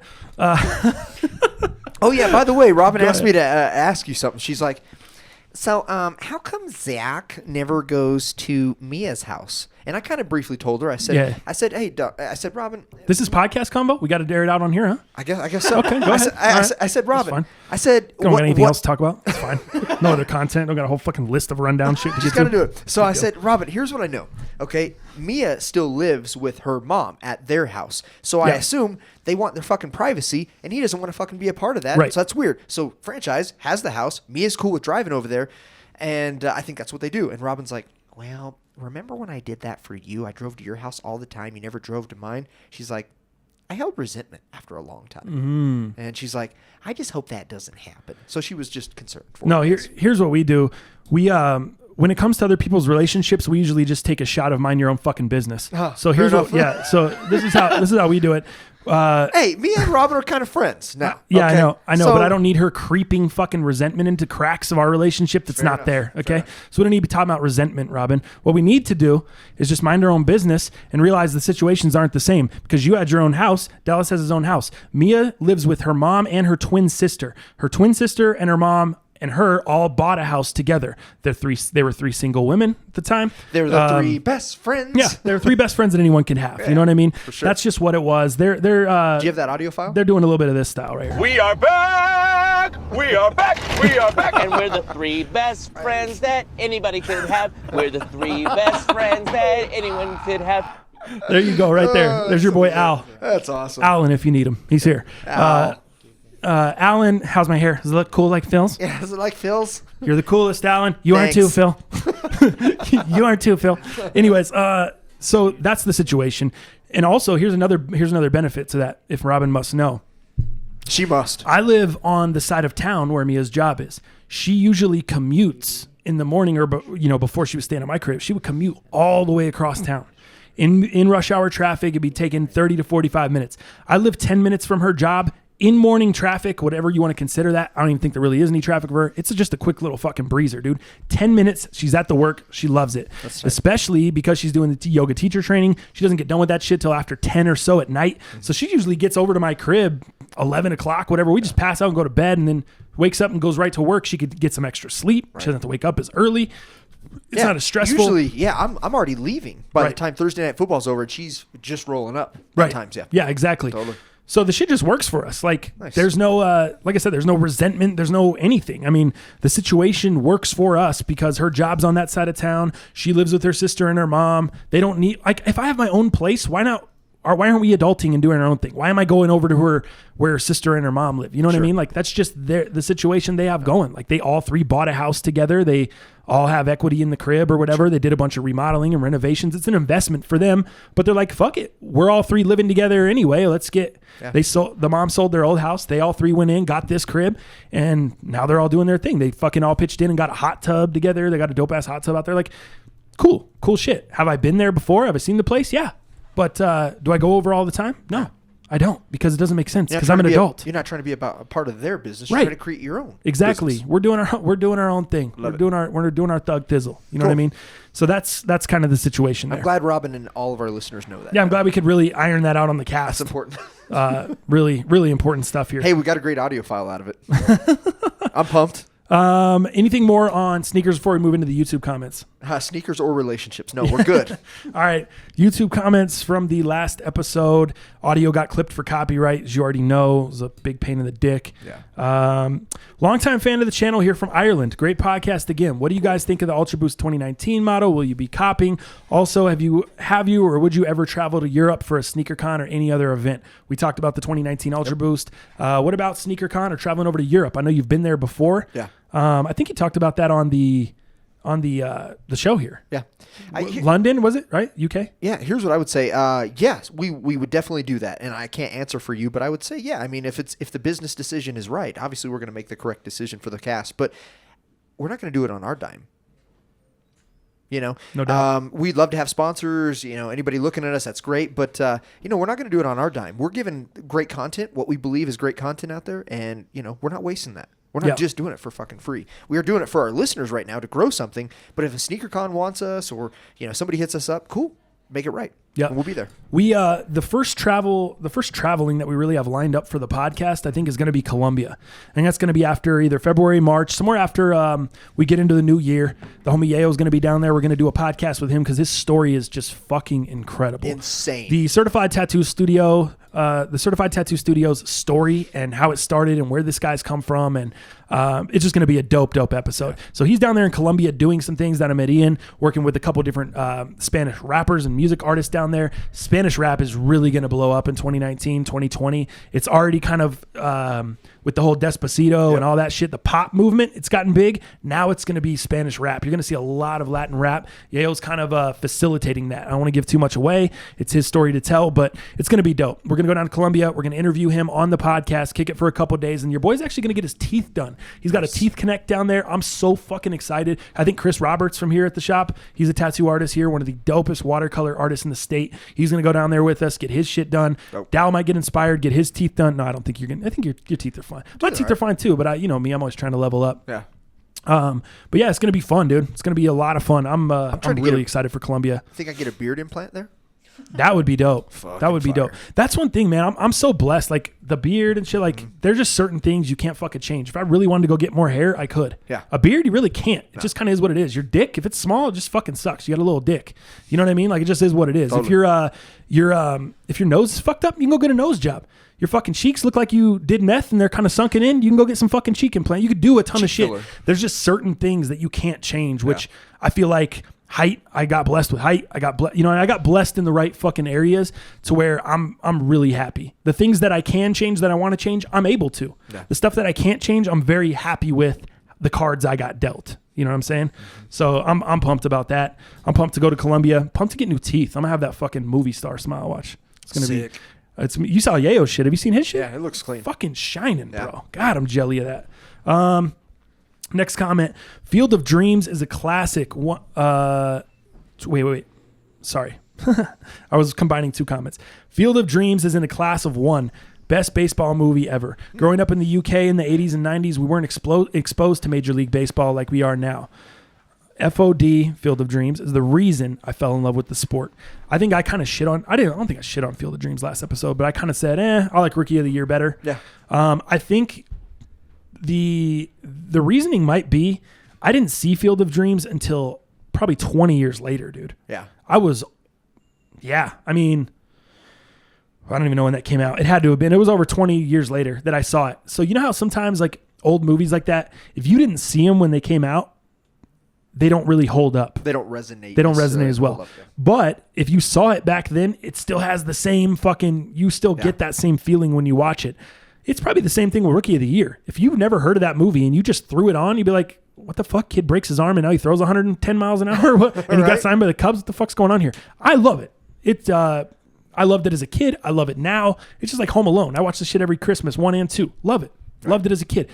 If you never saw that, maybe you'd feel differently. That's how I feel about Field of Dreams. Yeah. I'm not going to say it's a terrible movie. I'm not going to say it's the best movie. I'm just saying it's a baseball movie. It's not up there in my top 5 baseball movies, but I did see it 20 years or more later. What do you think of Field of Dreams? I like the movie, man. I've seen it just a couple of times, maybe 3 or 4, handful of times, right? This crazy ass farmer, the whole town's like, what the hell is this guy doing? He's, building a farm, building a field out of his farm. Like, I like that kind of storyline. Like, why is this guy crazy? He fell off the face of the earth. All of a sudden, these people just randomly show up to play ball. It's a crazy story. I like it. It's kind of inspiring, I guess, but, is it one of my top all-time favorite movies? Absolutely not. Right. We did have someone. Remember, I talked about the whole fucking situation with Colin Kaepernick and all that, and the comments and all the things that were going down there. I saw that comment actually. So he came back. He came back and left another comment, but it's just not the same because the other dude didn't leave the comment. Like, you should have just never deleted the comment. Let's just. Yeah. The whole point here, I'll read the first little paragraph here. I don't want to get into the whole thing because I don't have the other comment to read. So it's just not. Yeah. It's the same combo we had last time. It's going to be my same opinion. You're going to have your same opinion. And basically that's what this comment says at the beginning. I was the one that made the comment about Cap. I deleted it because I didn't agree with any part of what the other guy said, and I didn't really feel the need to go back and forth over a topic that's probably not going to change. You hit it spot on there. You're never going to change. It's just like politics. Right. I don't talk politics with friends because I'm not going to change their mind. They're not going to change my mind. It's going to do nothing but make you look at the person in maybe a different light, or you're going to say some shit maybe you shouldn't say. This situation is probably very similar. It's not a situation that you can go back and forth with someone on as much as you want, but you're each going to still have your own opinion. Nobody's going to be right. Nobody's going to be wrong. And we're never going to have any proof because I hate to break it to you. Colin Kaepernick's not going to go to the CFL. He's not going to do what he has to do to get back in the NFL. He's just not going to. And if he's not going to do that, that's not going to give the people a fair shot. It's not going to give the people that have criticism of him a fair shot to actually say, oh, fuck, this guy is legit. Yeah. It's not going to let him be validated. But it's also going to keep the people that think Cap is the shit and they think he's the man. They think he could step in the league tomorrow and be an MVP quarterback on a team. Right. It's not going to give them any reason to say no. Yeah. So now we're still stuck in the middle, right? We go back to the middle every time. We continue to be stuck in the middle because it's something that's never going to get solved. We're never going to have any proof. We're never going to have, could he go do it in the CFL and now he lights it up in the NFL? Or could he be back in the NFL? Because no team's going to sign him and he's not going to the CFL to prove he can play. The problem I have with him deleting the comment, and all respect here, maybe it's not about him and this individual that we're, having the argument. And even if you want to call it an argument, what about the people outside of that box? What about people just like you and me, or just like JJ or whoever else, Cobra in here, going through the comments? Just maybe it sheds light on them. Right. Maybe it inspires them. Right. Maybe it helps them understand in a different way where they're not in an argumentative state. That's a where they're great not, that's the problem I have with removing the comment. And he ends it with like, hey, I just want to keep this positive, keep the podcast positive, keep the comment section positive. That's all great. But what about the people that you don't know, that you're not having the convo with, that you don't know, that you're either inspiring or helping them make a decision, helping them, showing them the facts and the realness? Yep. That's the problem I have with it. And like I said on last episode, I thought both of them added good points to their arguments. And he obviously doesn't. He feels like the other guy was being negative and he felt like it was going to be a back and forth thing. I think you hit it spot on. Don't look at it as your comment is going to be a back and forth thing or it's going to create this where you have to constantly comment. You can make your comment and never fucking comment again if you want to. No one's holding a gun to your head and no one's going to be like, oh, you're a fucking bitch because you didn't reply. That's not this show. No. This show is to spark debate. This show is to spark conversation. We sit here and talk for 2 hours, 2.5 hours, twice a week. That's the whole point of it, man. Leave the shit up and let people learn. Let people scroll down. Maybe they don't have an opinion. Now maybe they read your comment and they read the other guy's comment. Now they can formulate an opinion. Now they they're educated a little bit more on the topic. So it's more than just for you. You know what I mean? It's more, I look at this show like I do this show and it's more than just me having a creative outlet and being able to vent and talk shit. People are getting stuff out of this. The stuff I say resonates with people, whether they agree or they don't agree. We can agree to disagree and we can still be boys. We can still fucking move on. We say it all the time. We're like, hey, we're doing this for you guys to try to make you better.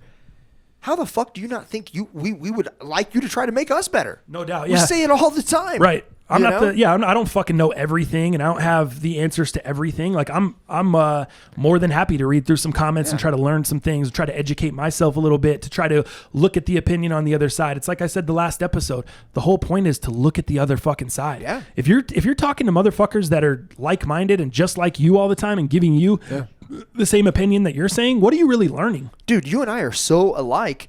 Dude, every podcast I'm trying to go in, I'm trying to fucking talk you into my heaters. Yeah. Don't get it fucking twisted here. I'm not wasting my time. I think we agree on a lot of shit, but I think there's shit we don't agree on, and we kind of both go back and forth and steadfast. And I think that's the whole point here, man, is we can all learn from each other. Let's have the convo. Let's not, just because people don't agree, let's not delete the convo. Let's continue the convo. Just because we don't agree, that's what's going to make us better. That's what's going to make us maybe understand the other side a little bit. It doesn't always have to be that someone is 100% right, because unfortunately in situations like this, you're never going to find that. Right. You're never going to find out who's 100% right. Because like I said, he's not going to do what he needs to do to get back in the NFL, and no team is just going to hire him off the street. He, as far as I know, he says he's in shape, but I don't know that he's in football shape. Yeah. I don't know that he's thrown a ball in however long. You know what I mean? A businessman running a multi-million-dollar business needs to see it. Exactly. Period. And it's honestly, it's the smartest thing ever for Colin Kaepernick not to get back in the NFL. If he stays in the situation he's in now, it's constantly a what if, and he never got a shot, and he can live off that legacy. He doesn't have to go prove it. Yeah. If he goes back in the NFL and shits the bed, do you think Nike or a bunch of sponsors really want a part of a really shitty quarterback, or a quarterback that's bounced around to a journeyman? You know what I mean? Nick Mullins. Do they really they want to go in on Josh McCown, a guy that's been with a ton of teams, journeyman quarterback, veteran in the league?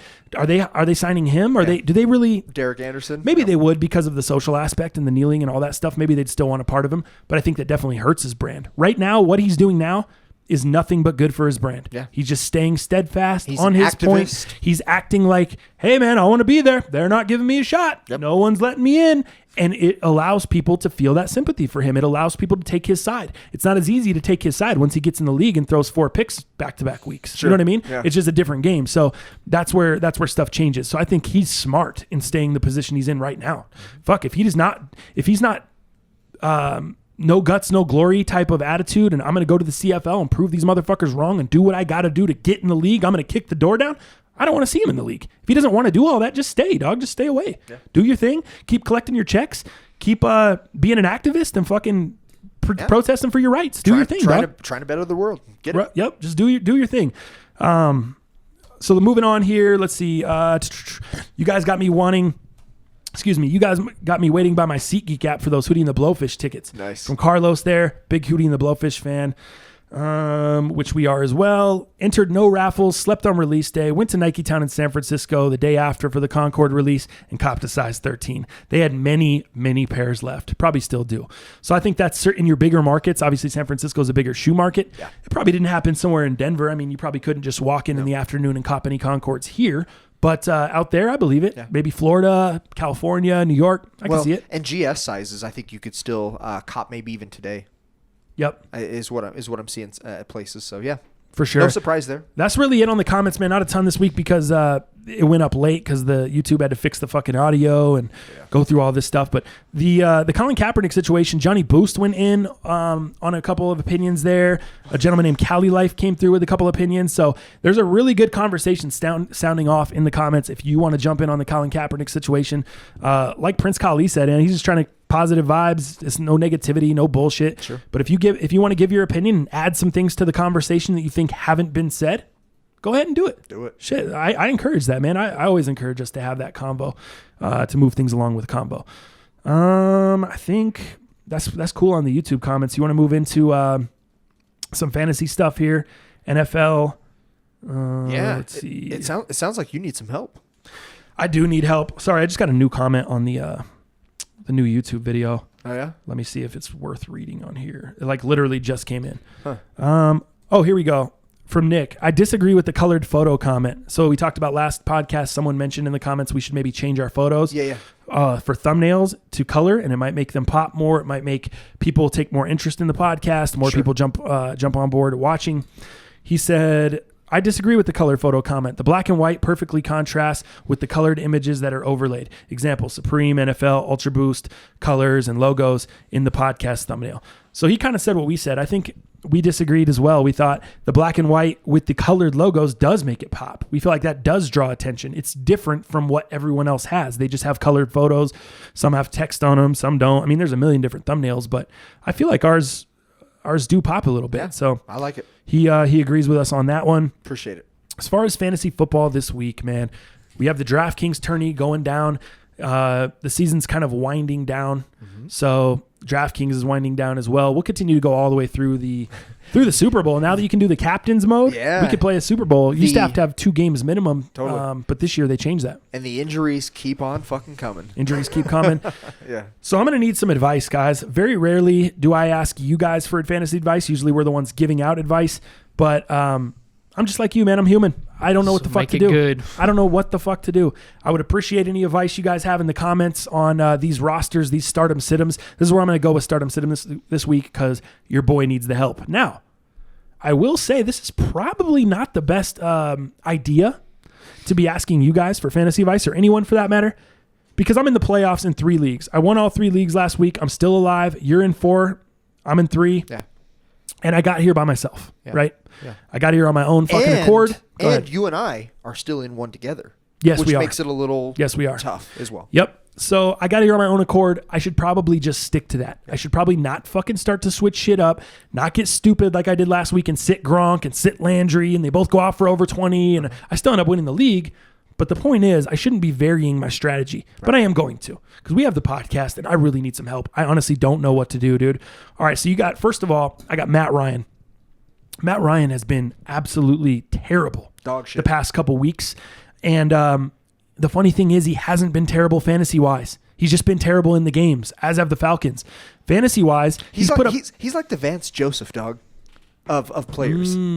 Like bad game time management, bad calls, not making the play when he has to fucking make the play. There's some similarities there, but I won't interrupt you anymore. Get on it. No, it sounds good.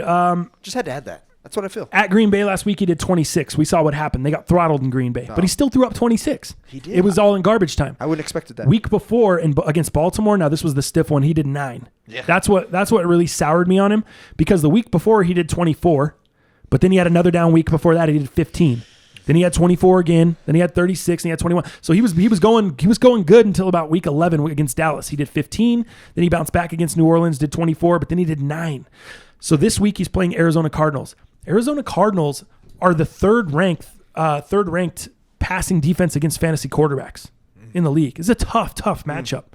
I know the Cardinals aren't good, by any means, but it's according to Yahoo, it's a 3-star out of 5 rating for him this week as far as starting.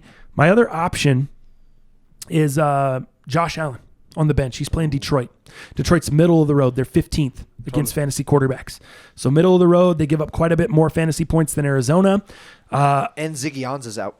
Right? That's huge. It is at home in Buffalo. So you kind of have to worry about maybe some weather going on there in Buffalo. For sure. You know Josh Allen's going to rush for fucking 300 plus. Yeah. No, I mean, he probably will go over 100 though, as he has Superman the past few out contests. Yep. But he hasn't thrown for a touchdown in the past like 3 games. Who does he have to throw to? Zay Jones? Zay Jones, is that it? Well, and Zay Jones went off last week, and I even picked him up off waivers 2 weeks ago, but sat him last week when he went off. I wouldn't put him in. I wouldn't put Zay Jones in this week, and I would just, if I was going to put in Josh Allen, I would just be going off of rushing yards only. So here we go. I'm going to say do Matt Ryan. So here's the I know. Here's the thing though. As much as, we're nervous about Matt Ryan, Josh Allen, like I said, he does put up some numbers. He put up 19 last week, and I did start him over Matt Ryan last week. Regretted it because Matt Ryan put up 26. Allen did 19. So you're saying go with Matty Ice. I'd go with Matty Ice. As bad as he's been, as bad as Atlanta's been. As these playoffs are approaching in the NFL. Oh, it's in Atlanta though. Yeah, in the Dome, right? Yeah. So you have the Dome, which is, I think, a big advantage for 2 quarterbacks specifically. That's your boy Breeze, and that's your boy Matty Ice. So what I would tell you on top of that as well, dude, the teams that are the most dangerous as playoffs come close or as playoffs start here soon in the NFL are these teams that are fucking playing for nothing. Right. All of a sudden, dude, they're playing like they're playing their hearts out. So you don't think Arizona's equally as dangerous on the other side of the ball? I think they can be. I think fucking guy throws 2 pick-6s in the game. The fucking passing defense, I'm pretty concerned with. But I think in the Dome at home, just playing for just lights out, I'd go Matty Ice. Well, here's the thing. So as bad as Arizona is as good as they are against the pass, they're terrible against the run. Yeah. You don't think this is a game where Atlanta just loads it up and runs it and Matt Ryan scores 12? Don't know what to tell you, but I do have Coleman in. Oh, you do, huh? Fuck yeah, I've got Coleman in. Yeah. I've got Coleman in, and I expect him to have 12 to 15 at least. All right. Next one, same league. Okay. Defense. Baltimore against Tampa Bay or Cleveland against Denver and Case Keenum? Okay, you're talking defense? Yep. Sorry. That's tough, right? This is a tough one. Baltimore's a great defense. They shut Matt Ryan down a couple weeks ago. Yeah. We just talked about. They've been shutting everyone down, dude. Yeah. Baltimore's D is fucking legit. Yeah. We know Jameis Winston can be a turnover machine week to week. Tampa Bay is not that great of an offense. So did you hear the interview with Harbaugh about their defense? No. Okay. Actually, I don't know if it was an interview. Sorry about that. I think it was Mark Schlereth was talking. He had a conversation with Harbaugh yesterday or the day before, and he talked about it on his show. And he said Harbaugh is speaking so high on his defense. Harbaugh said this is his best. This is the best Baltimore D that he's seen in 10, 20 years. No. The reason why it's not over the top elite is because they don't have enough turnovers. Better than those Ds with Ed Reed and shit? Ball hawking Ed Reed? Harbaugh said that to Schlereth. Crazy. Now, the only reason their rankings, the Baltimore's D rankings aren't even just a little bit higher than what they already are is because they're turnovers. They don't have enough turnovers, but they have enough plays as a D. They're pass rushing, the Weddle, all these guys, dude. Suggs, old man Suggs, still killing it. Weddle's having a great year. Harbaugh says this is one of the best defenses he's ever had.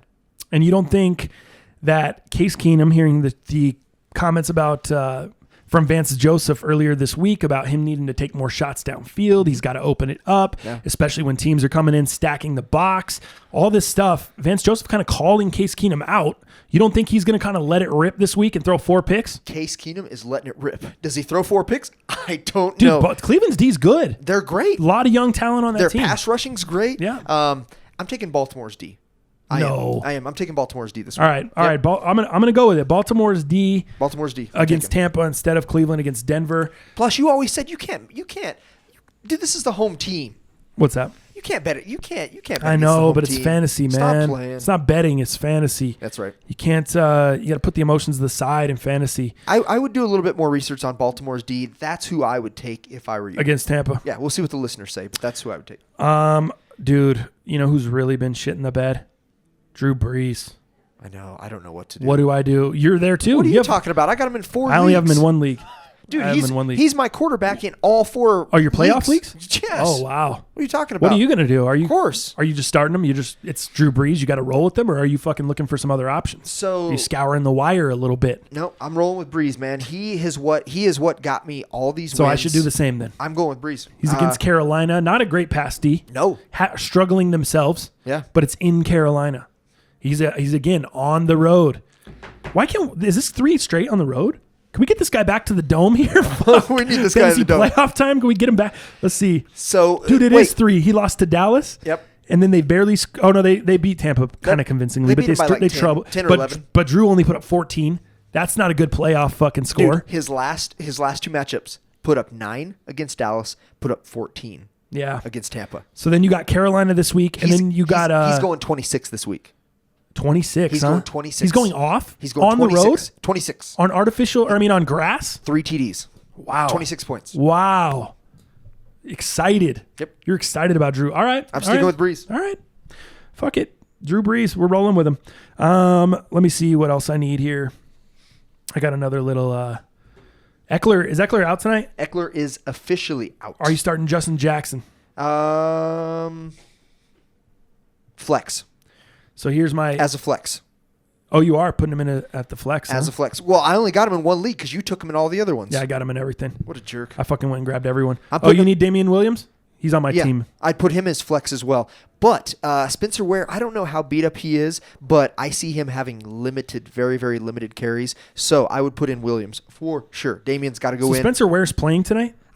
Did they say? I don't even know that for sure. I've been looking at Schefter's reports, and I think that he's in. I'm seeing a D. Melvin, Doubtful. doubtful. Melvin Gordon, however, is a game time decision, but they said he should be out between 25 and 26 days. This is 18, and they're thinking about putting him in as a game time decision to see how he does in warmups.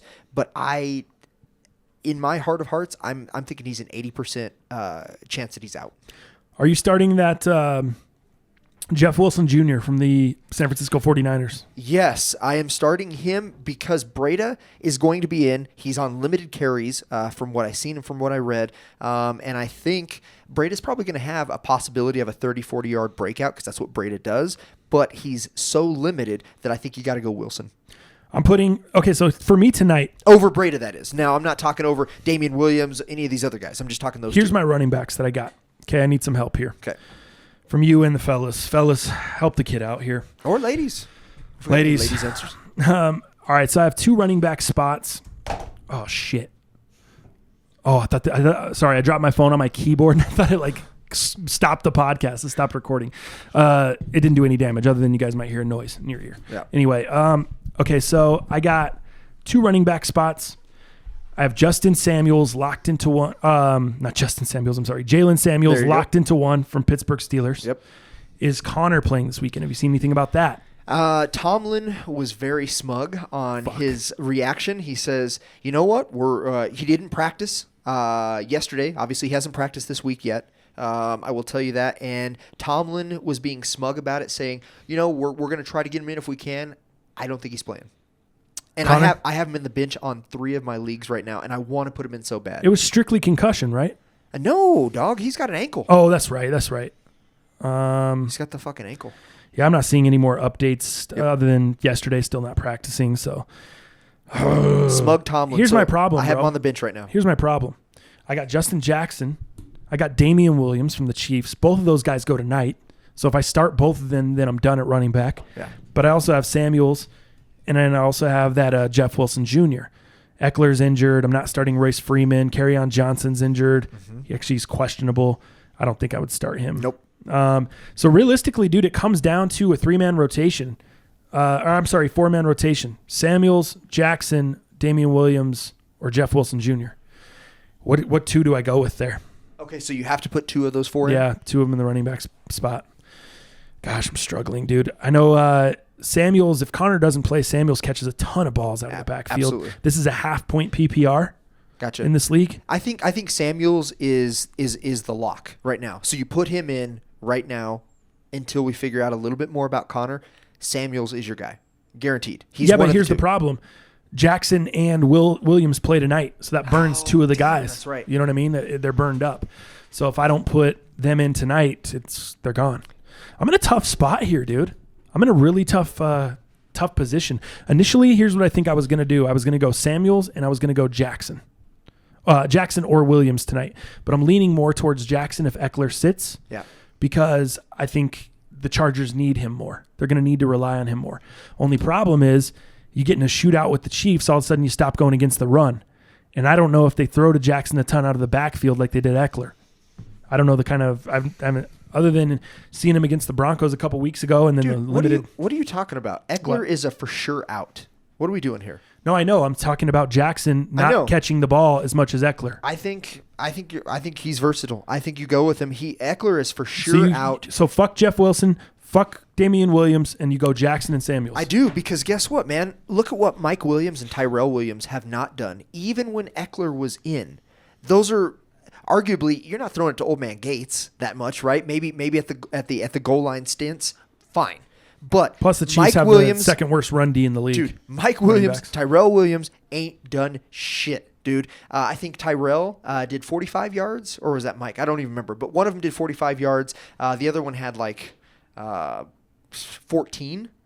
Dude, I'd go Jackson. Jackson and Samuels is who I would do. I am playing Jeff Wilson Jr. in 2 of my leagues just because you stole Jackson and you stole Samuels. What do you mean stole? You were smart. You got him You got him first. Okay, I didn't steal. I just got him off the wire. You stole. I didn't steal. Stealing implies I'm cheating. I just went and got him off the wire. Those are steals. What if I say it that way? Oh, I got those steals. I got a steal. Okay, that's fine. How about that? We'll give you that one. Okay. Nice recovery. So that's what I would do. We'll see what our listeners say. Let me see my last lineup here. Oh, here we go. Baker Mayfield or Matt Stafford? Baker. At the quarterback position. Hands down. Baker against Denver. Hands down. Beat up Denver D. Dude, that's what I'm Matt going Stafford with. is so shitty. I know. He's been bad, This bro. is the worst season of his career. There's also Josh Allen on the wire. There's Keenum, Driscoll, Tannehill, Mullins, Carr. Foles is starting this week because Carson Wentz is out. Did you see that? Big Dick Nick. Big Dick Nick down there. But he's facing the Rams D. That's tough. Yeah. Eli, Mariota, Rosen, and then Josh Johnson from the Redskins getting his start this week. Those are the guys. I don't think there's anyone better than Baker against a beat-up Denver D. Denver D makes me nervous, but Baker's also a guy that doesn't give a fuck. Did you see him last week? He threw 3 picks and didn't give a single fuck. He just kept going out there and goes firing. Back out there and does I love that, dude. Yeah. I love that. Case Keenum plays scared as fuck. He's so scared to turn the ball over. Most scared. Baker Mayfield just lets it fly. You and I had a 20-minute convo on Case. Right. So yeah, I think I'm with you. I think I'm going there. Easy bake oven. Let's go. I'm going there. Also, I would recommend highly for your fantasy leagues. If the Chargers defense is available, go grab them for next week if you're going to make it to the fantasy championship. I already did that in my leagues. The Chargers are playing the Broncos. Oh shit, they're playing them next week, huh? Or I'm sorry, they're playing them the last game of the year. Fuck, that's not going to work out. I had the sickest strategy because I knew the Chargers would be playing to get into the playoffs. The Broncos would have nothing to play for. Right. And so that Chargers D in week 17 is probably going to just kill the Broncos. But it's week 17, not 16. So now I got to reevaluate and just don't pay attention to any of that shit. Okay, God so that now that ruins we've me. covered yours, I got this is my ESPN league, so we're Okay. not in this one. Okay. So you can help me a little bit on this. Yeah. So I have right now, and this is a full point PPR, not a half point. This is full point PPR. Okay. So I've got Breeze as QB, Dalvin Cook, Tevin Coleman, Beckham Jr., Josh Gordon, Zach Ertz, and I'm going dual tight end set. I'm going tight end as a flex with Ebron. Now, this is what I need help with is my flex. So I've got Ebron in there right now, knowingly so. I've got Ertz as my official tight end. I've got Indy's D, and I've got Janikowski as a kicker, whatever, fine. Now, that being said, I do have Minnesota's D. They're both projected at 8 points. I think I'll probably just keep it with Indianapolis. Hopefully the DAC up doesn't go off with Amari Cooper. So I'm going to keep that. But as a flex option, I do have Sterling Shepard, which would put me on both receivers for New York. I have Breda. I have Connor, of course, which, right now he's out. And I have Jeff Wilson Jr. Who do I put in as the flex? You only need one guy out of those? Run Only him down need for one. me again. So I Quickly. have currently Ebron as my flex, and I have Ertz as the tight end. So I've got dual tight end. So you're sets. leaving right now. You have Ebron in there, but Yes, you're I do. thinking about swapping him out. Yep, and I'm thinking about swapping him either to Matt Breida, James Conner, which is probably a no, Sterling Shepard, or Jeff Wilson Jr. Gosh, and Cowboys D. That's the only thing that scares me. Cowboys D against because all of a sudden the Cowboys D is just fucking lights out. Yeah. But so that scares me against the Colts there. Or how about a Jeff Wilson Jr. against that box D in Seattle? It scares me too because I think if you look at the game that they just played a couple weeks ago, that was in Seattle. They're actually in San Francisco this weekend, but they played them 2 weeks ago in Seattle, and San Francisco got killed. They got housed. Yep. There was no running to be had because they were getting blown out. That's what worries me about this game too. I mean, if they're getting blown out, why are they going to be running the ball? Right. So I just don't know that Jeff Wilson Jr. is going to get the carries. That's why I kind of left him out in my league. Okay.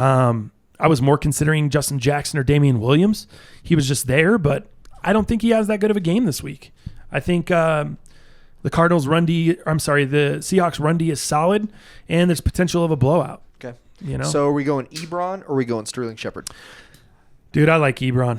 Okay. I think he's the guy for the Colts offense. He's the goal line guy. It's weird starting two tight ends at a position that's so shitty, but I think Ebron, it might be like last week where Ebron has a better game than Ertz. Yeah.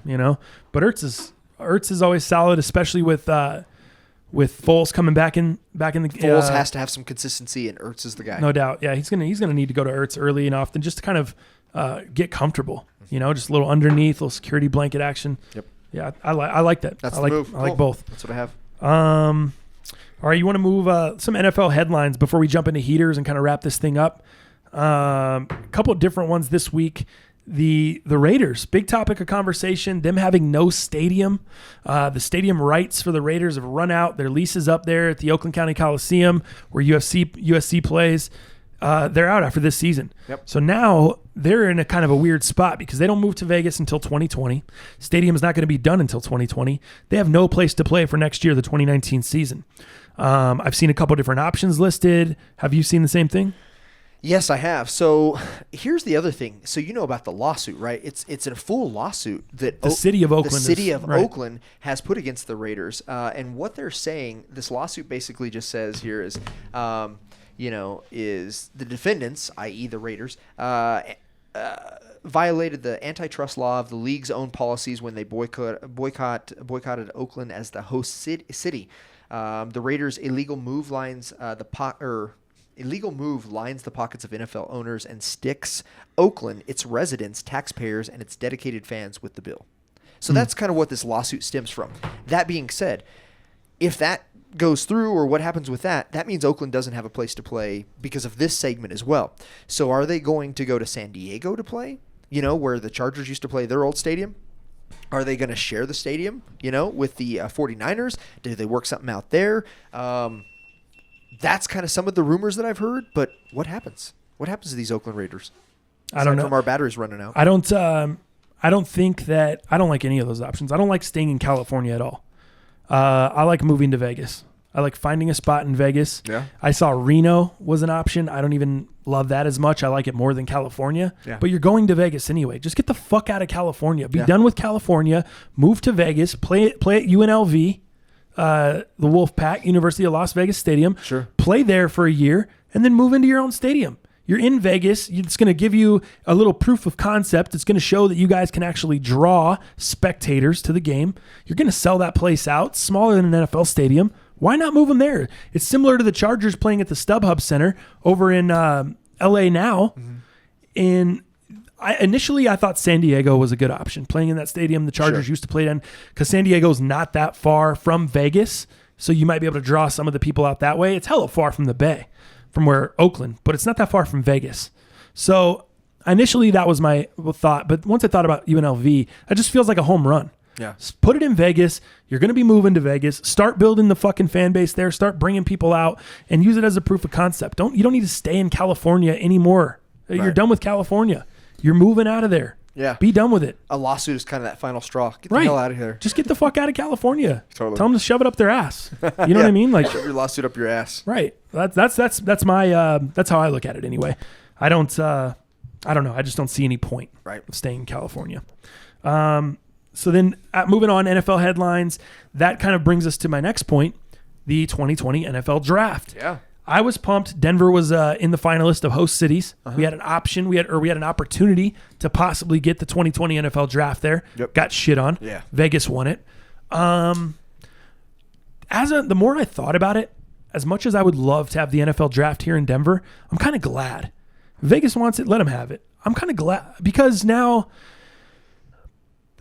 I'm becoming an old man. I just think about all the fucking traffic and all the people and all the bullshit that it's going to bring here. We have enough going on with the weed industry. Yeah. We really don't need it. The X Games come here every year for Winter X at Aspen, Buttermilk Mountain. That's enough. Just let us do Winter X. We don't need the draft and all this other shit. Yeah. That's going to be just too much. It's already crowded enough. What do you think? No, I agree. I agree with that. I'd rather not have him here. And part of me, man, when I think about drafts, when I think of entertainment, I think of Vegas. Here's what I would love to facilitate for you motherfuckers that listen to the podcast. This is a year out. This is more than a year out. This April coming up, I don't even know where the draft is this year. I have no idea. Chicago? I don't know. Look it up for me. But here's what I'll say. The draft this April is in a host city. Dallas is finding it. We're going to, then a year from that, a year later, April of 2020, the draft will be held in Vegas. We need to plan. We got about a year, a little over a year, almost a year and a half. We need to fucking get together a listener party. We need to go out there for the NFL draft. At least, I don't know if we need to be out there for the whole week. I know the NFL will probably have a bunch of dope shit set up for the whole week. Maybe we do the whole week out there. Maybe we do two live shows from out there or 2 shows out there. But either way, we need to get together and be together for the fucking draft when it kicks off Thursday night. That'd be too sick. We'll just have a little most underrated watch party. We all get together, hang out, gamble, maybe go out, jam it up. If any of you fools are good at facilitating travel, if any of you guys are good at putting some shit together and you want to put this together, I would love it. I don't have the time to try to get it together. I have the time to go to Vegas. That's what I got time for. But that would be dope if we could facilitate like a little thing out there, so where we can be out there, we could do the show out there, we can meet up with all the listeners, make it a big party. Have a party with you guys. It's still going to be maybe a little bit cold in April. I don't know if the pools are fully cracking yet. Probably not. But it's still a little cold springtime. Nice during the day, little brisk at night. Not bad, probably down into the 50s or something, but not warm. But they'll be fun, man. I'm totally. I don't even care what your 2 fucking opinions are. I didn't even ask. What do you guys think of that? Do you guys want to do that? I don't give a fuck. I think that'd be the most fire. Yeah, I'm trying to do some fire podcasts out there and try to get on my Go Track scooter and just shred Vegas up. Dude, guess what I saw the other day? I probably shouldn't even be saying that on this air, but What'd you see? I saw a link and I haven't looked into it fully, but it's like a $30 thing you can buy off of eBay, and you can go and hack the brains of these fucking scooters, these Razors, these Limes, these Lyft, whatever, all these scooter companies, Bird, all these scooter companies out here. You can use this product to hack the brains, and then it will no longer cry for help. It will no longer phone back. It will no longer GPS. It won't do any of that shit anymore. And it's basically to steal the scooter. That's why I said I don't know if I should be facilitating that on here. Yeah, no doubt. But I was thinking about getting you one for Christmas. I know you've been wanting that Go Track scooter. Oh, I gotta have I was just going to be like, hey, Dal, I copped you a Razor. It's got a few scratches. I took it around the block, but it's dope. It's all yours, man. Merry Christmas. Just go pick whichever one you like. Merry Christmas, dude. Here you go. Yeah, we can go down to the Rhino District and we just pick out all of them. Right. It's crazy to me that, dude, there's like a thing on eBay, like a little kit you can buy that'll disable the brains of one of those scooters. 2019 NFL Draft is in Nashville, Tennessee. Oh, the Ville. Wow. That'll be fun. Which I always wanted to go there. I wouldn't want to go there for a draft, but I always wanted to go to Nashville. Oh, I totally want to go the there. Music stuff and just all that historical. Music City, Dude, baby. I'd love to go see that. Yeah, see that, for sure. I would love to go to Nashville. They actually have a Sirius XM studios there. I've talked to you about that. They have Sirius in New York, LA, and Nashville. So as this podcast continues to grow and as we continue to grow, who knows? Would you move to Nashville if we got offered an opportunity to do a show out there? Absolutely. Move to the Ville? Where do I sign? You be a Titans fan? You get yourself a Mariota jersey? Well, I'll be getting myself a Derrick Henry jersey after last Thursday night. no shit. I'd still have my Chiefs jersey. Oh my God. Just wait till we get into heaters. On that note, moving along, NFL headlines. Did you hear about the NFL not... Roger Goodell came out with a statement. I have the actual quote here, but basically he said that we're not going to pay for video anymore, or not anymore. I'm sorry. They never have, and they will not pay for video or pay to obtain video of surveillance footage or cell phone video from people or whatever of domestic violence or of any kind of incidents involving players. What do you think of that? That's getting shady. That's a pussy move. That's what I'm going to say. The NFL is sanctioning these players. These players play for this league. This league is paying these players an astronomical amount of money. This NFL is supporting and, like I said, sanctioning these players. And for the NFL to not help with the truth, to get the answers, to find answers, to not help these cases that need help, that need proof, that need evidence, and they don't want any part of that, that's a bitch move.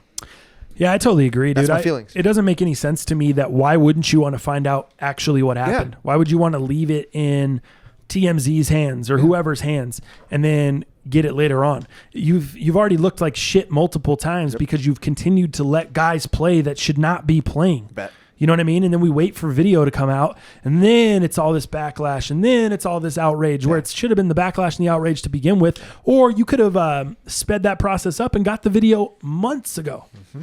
I don't know the price that TMZ's paying to acquire these videos. I'd imagine it's not super cheap. I'd imagine it's anywhere from 10 G's to 100 G's to get a video. But NFL money versus right. TMZ money? We're talking about a business that's $9 billion a year. Yeah. $9 billion in revenue a year.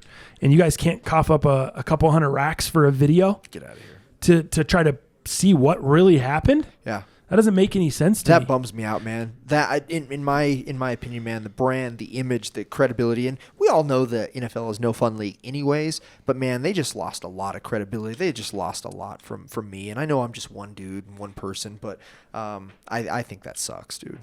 Like that they missed a big opportunity.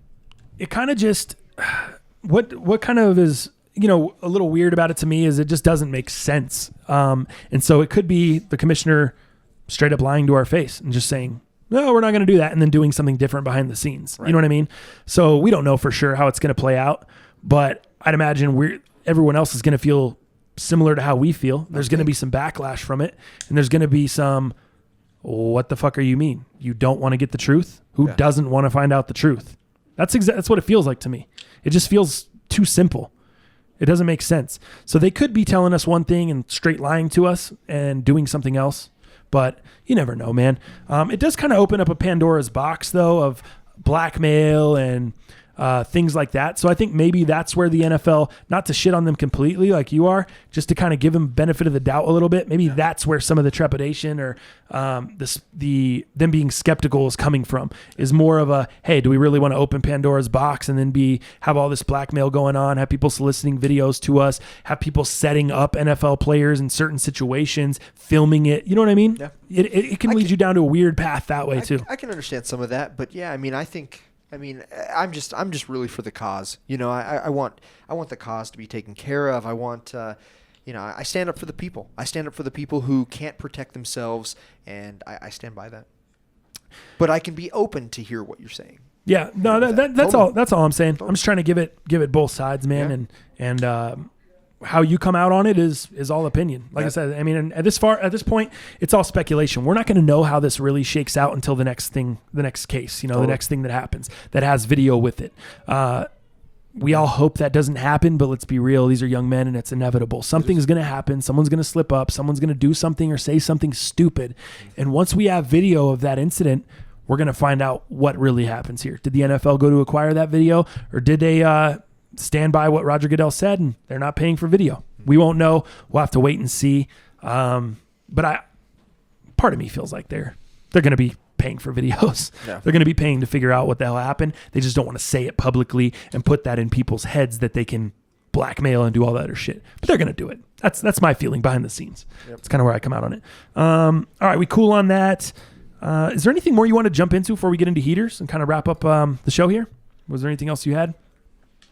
No, Well, I think there's a couple little things on complex shopping, and let's talk about a cool thing that LeBron James did. I know this isn't really before we get into heaters, it's still sports oriented. But did you hear about LeBron James gifting his pair of sneakers to a lady? No, did not hear. So this lady, she actually works for the Memphis Grizzlies, and LeBron alluded in a post game interview. He says, "Man, I've seen this lady at Memphis. Every time she has been wearing some of my GR shoes, but she's also been wearing some of my like almost friends and family pairs, like pairs that are very, very sought after that you just can't, the normal person can't get."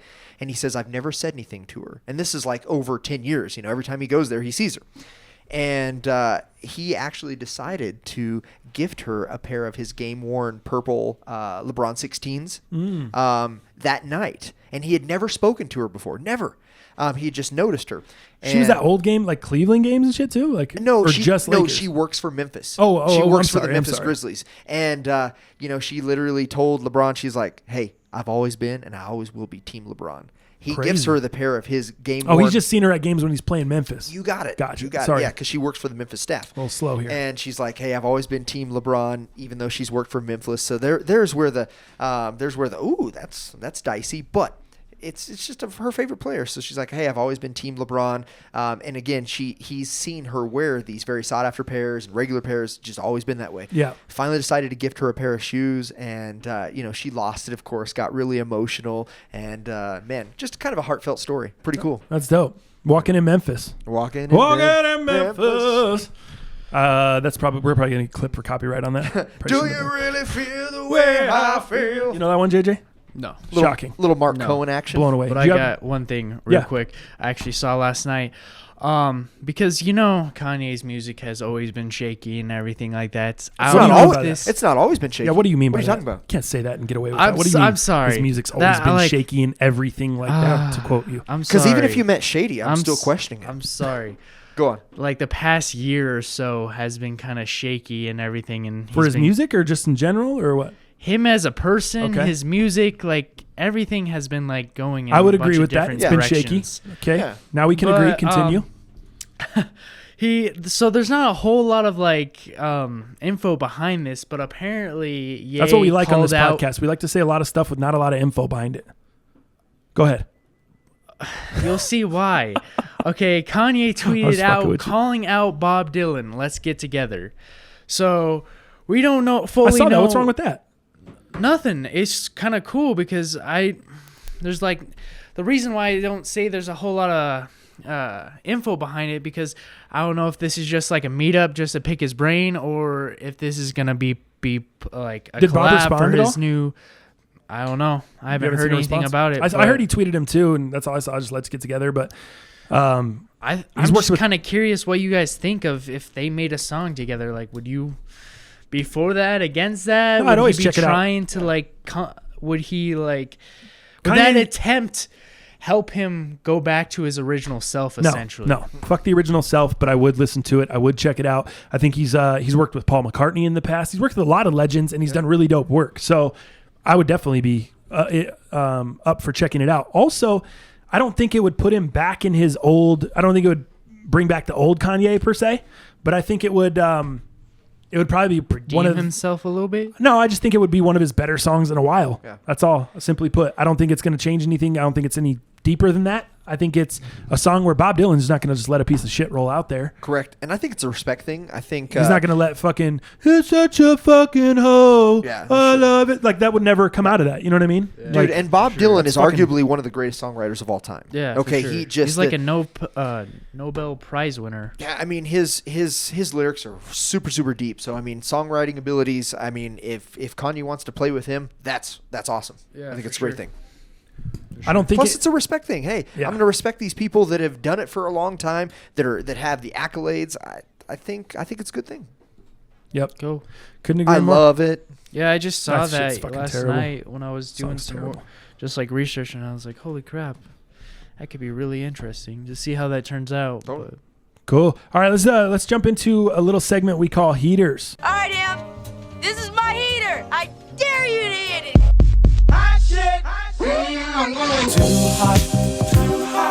Too hot, lady.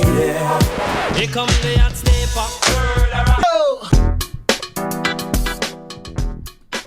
All right, Dal, heaters, man. Week 15. I cannot believe we're almost done with the NFL season. 3 weeks to go. The regular season. It's fucking nuts, dude. The regular season goes so fast in the NFL. Week 15, heaters. We talked about this the last show. I'll give you kind of the update on the heaters records. Dallas 22-19. Me 22-19-1 somehow. I still need to figure that out. How the fuck did I do that? I hate that. So, why do you hate that? Because we just got to figure it out. Yeah. I just hate that we don't have it figured out. Yeah. That's what I hate. Is Yeah. it because you were ahead at one point? Yeah. No, that's not. No. I Yeah. just want us to be authentic, and I want us to be correct. I want us to Yeah. come Okay. correct on the podcast. Okay. Yeah. Okay, anyway. The Dallas week. I'm sorry. Yeah, we'll figure out the records. I'll figure it out. I'll have it good to go on Monday. Gotcha. I'll fucking go back, listen to what I need to listen to. I'll do it. I'll figure it out. Word.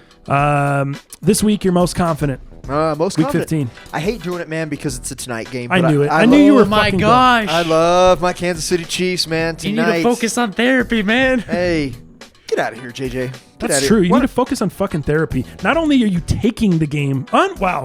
This is. I've got. Robin, he's not really putting in as much effort as you. I've got a side bet with the homie, my old assistant manager, Mike, who's been on the podcast a time or two with us. I've got a separate $20 bet with him. I am taking Kansas City tonight -3.5 Ooh. against the LA Chargers. You it's in KC tonight. You man, I really like that. I feel like the spread's too small, but I feel like Kansas City's just built to beat that team.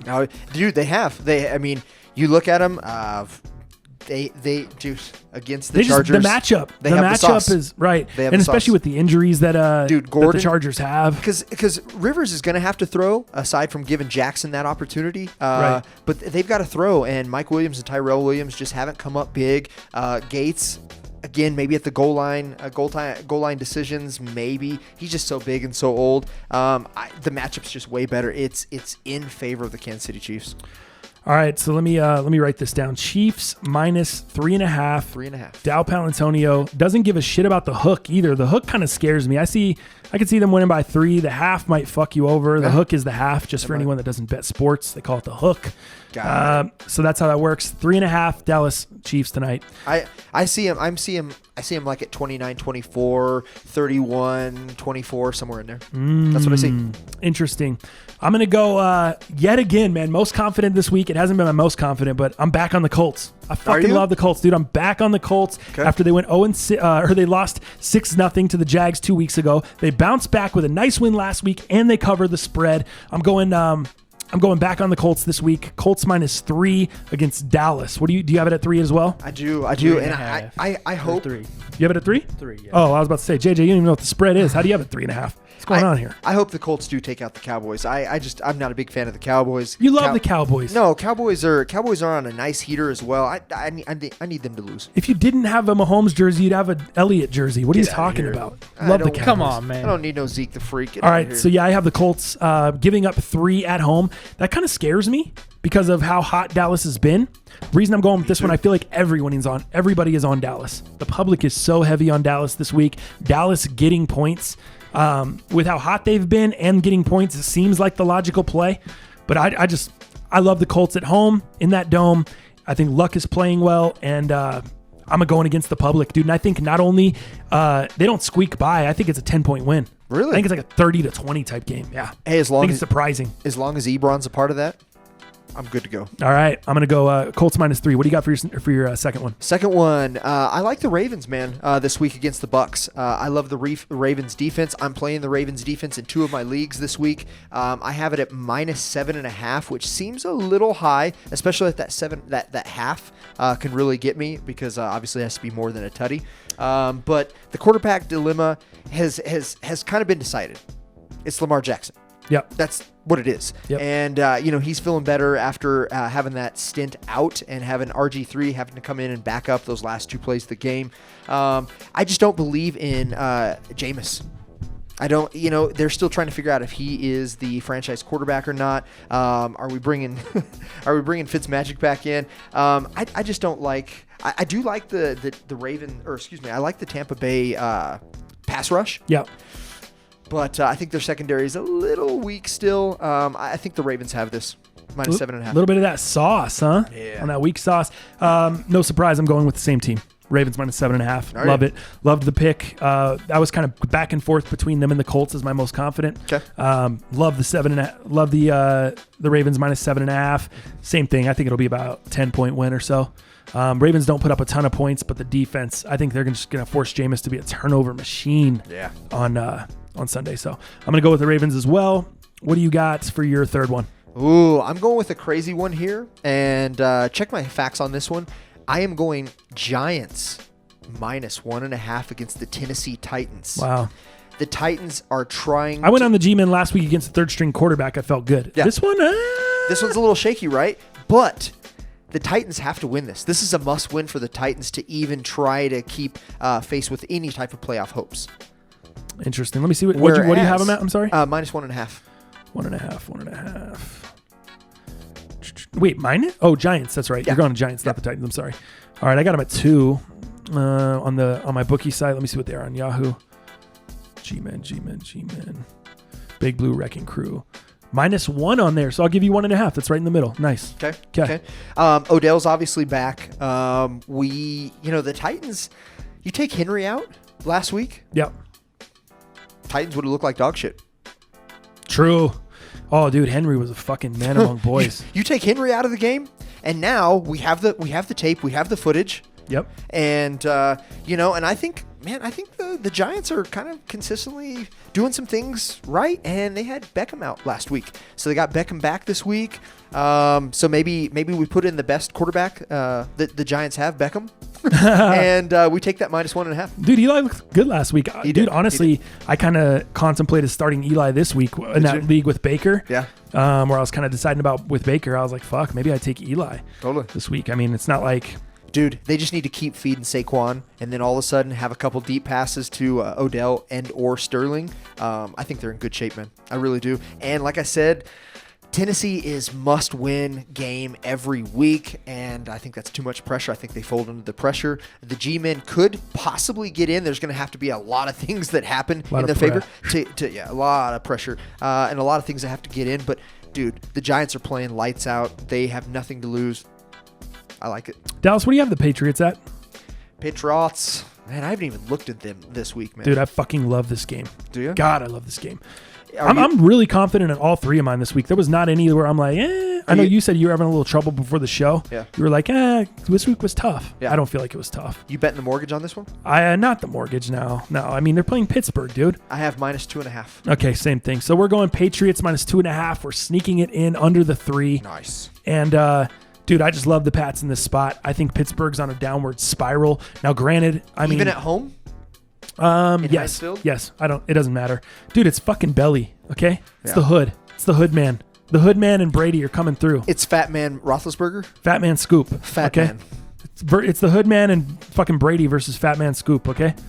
Fatless No, I'm just kidding. You know what? If that's I fuck with Ben. That sounds like a pretty good restaurant. Fatless Burger. I bet they got some badass cheeseburgers. I'll bet you that shit's healthy. Fatless Burger. Fatless Burger. All right, so I'm fucking with it. I'm fucking with I like Ben. But dude, they're on a downward spiral right now. Antonio Brown's on a downward spiral. Yeah, he is. Where's he at? Juju's been lighting it up, but Brown's been quiet. They've lost 3 in a row to Denver, the Chargers, and Oakland. Ugh. Struggling against the AFC West, bro. Struggle bus maybe for they'll sure. snap out of it this week, but I doubt it. I'm going to take the Patriots minus 2.5. I think. Speaking of snap out of it, the Patriots had the worst loss of the year last week. I agree.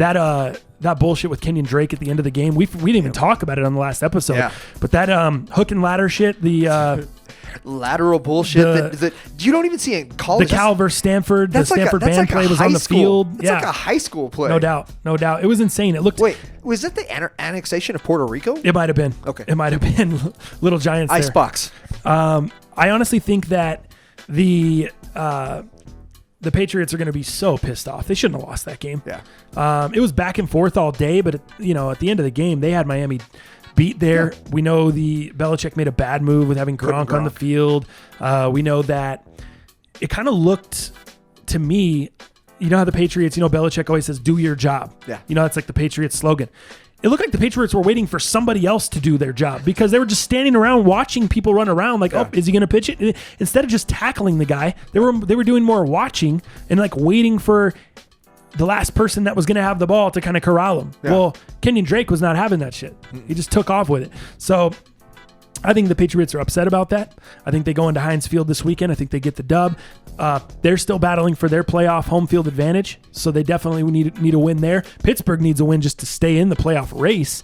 But I think New England takes it. I'm going to go with the Patriots -3. I think they get the dub and cover the spread. Pretty confident on that one.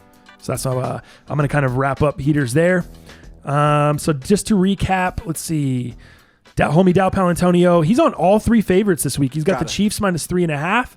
He's got the Ravens -7.5. And he's got the Giants -1.5. Yep. I am as well going on 3 favorites. I have the Colts -3, Ravens -7.5, Pats -2.5. I think that's the first time all year we're both all favorites. All heavy. Both of us, yes. Yep. Both of us favorite heavy this weekend. Should be a fun weekend of football. If you have not joined the DraftKings tournament, make sure you check that out, man. Just click the link in the description or hit me up on Twitter. I can send you the link either way if you want to jump in there. Who won it last week again? I forgot. It was a double. It was a back-to-back. Was it Landog? Landog, that's right. Shout out to Landog for taking it down last week. Cool, man. I think that's good. We're like at 218 right now. Really? We're feeling fucking fantastic. Whoa! Oh, JJ, please. Now you just popped the mic. That's gonna take it. We got to win. I'm sorry everyone who yelled in your ear. Very excited. He doesn't have to edit an extended podcast. But anyway, yeah, on that note, I think it's time to get the fuck out of here. Anything more for you guys to say? Nah, let's go. We'll figure out Dallas's counseling sesh. We'll see how all that shit went down. And we'll see how we went over the weekend, man. If I got the 12.5s, frozen yellows, a lot of stuff to look forward to on Tuesday's show. So we will see you fools Tuesday.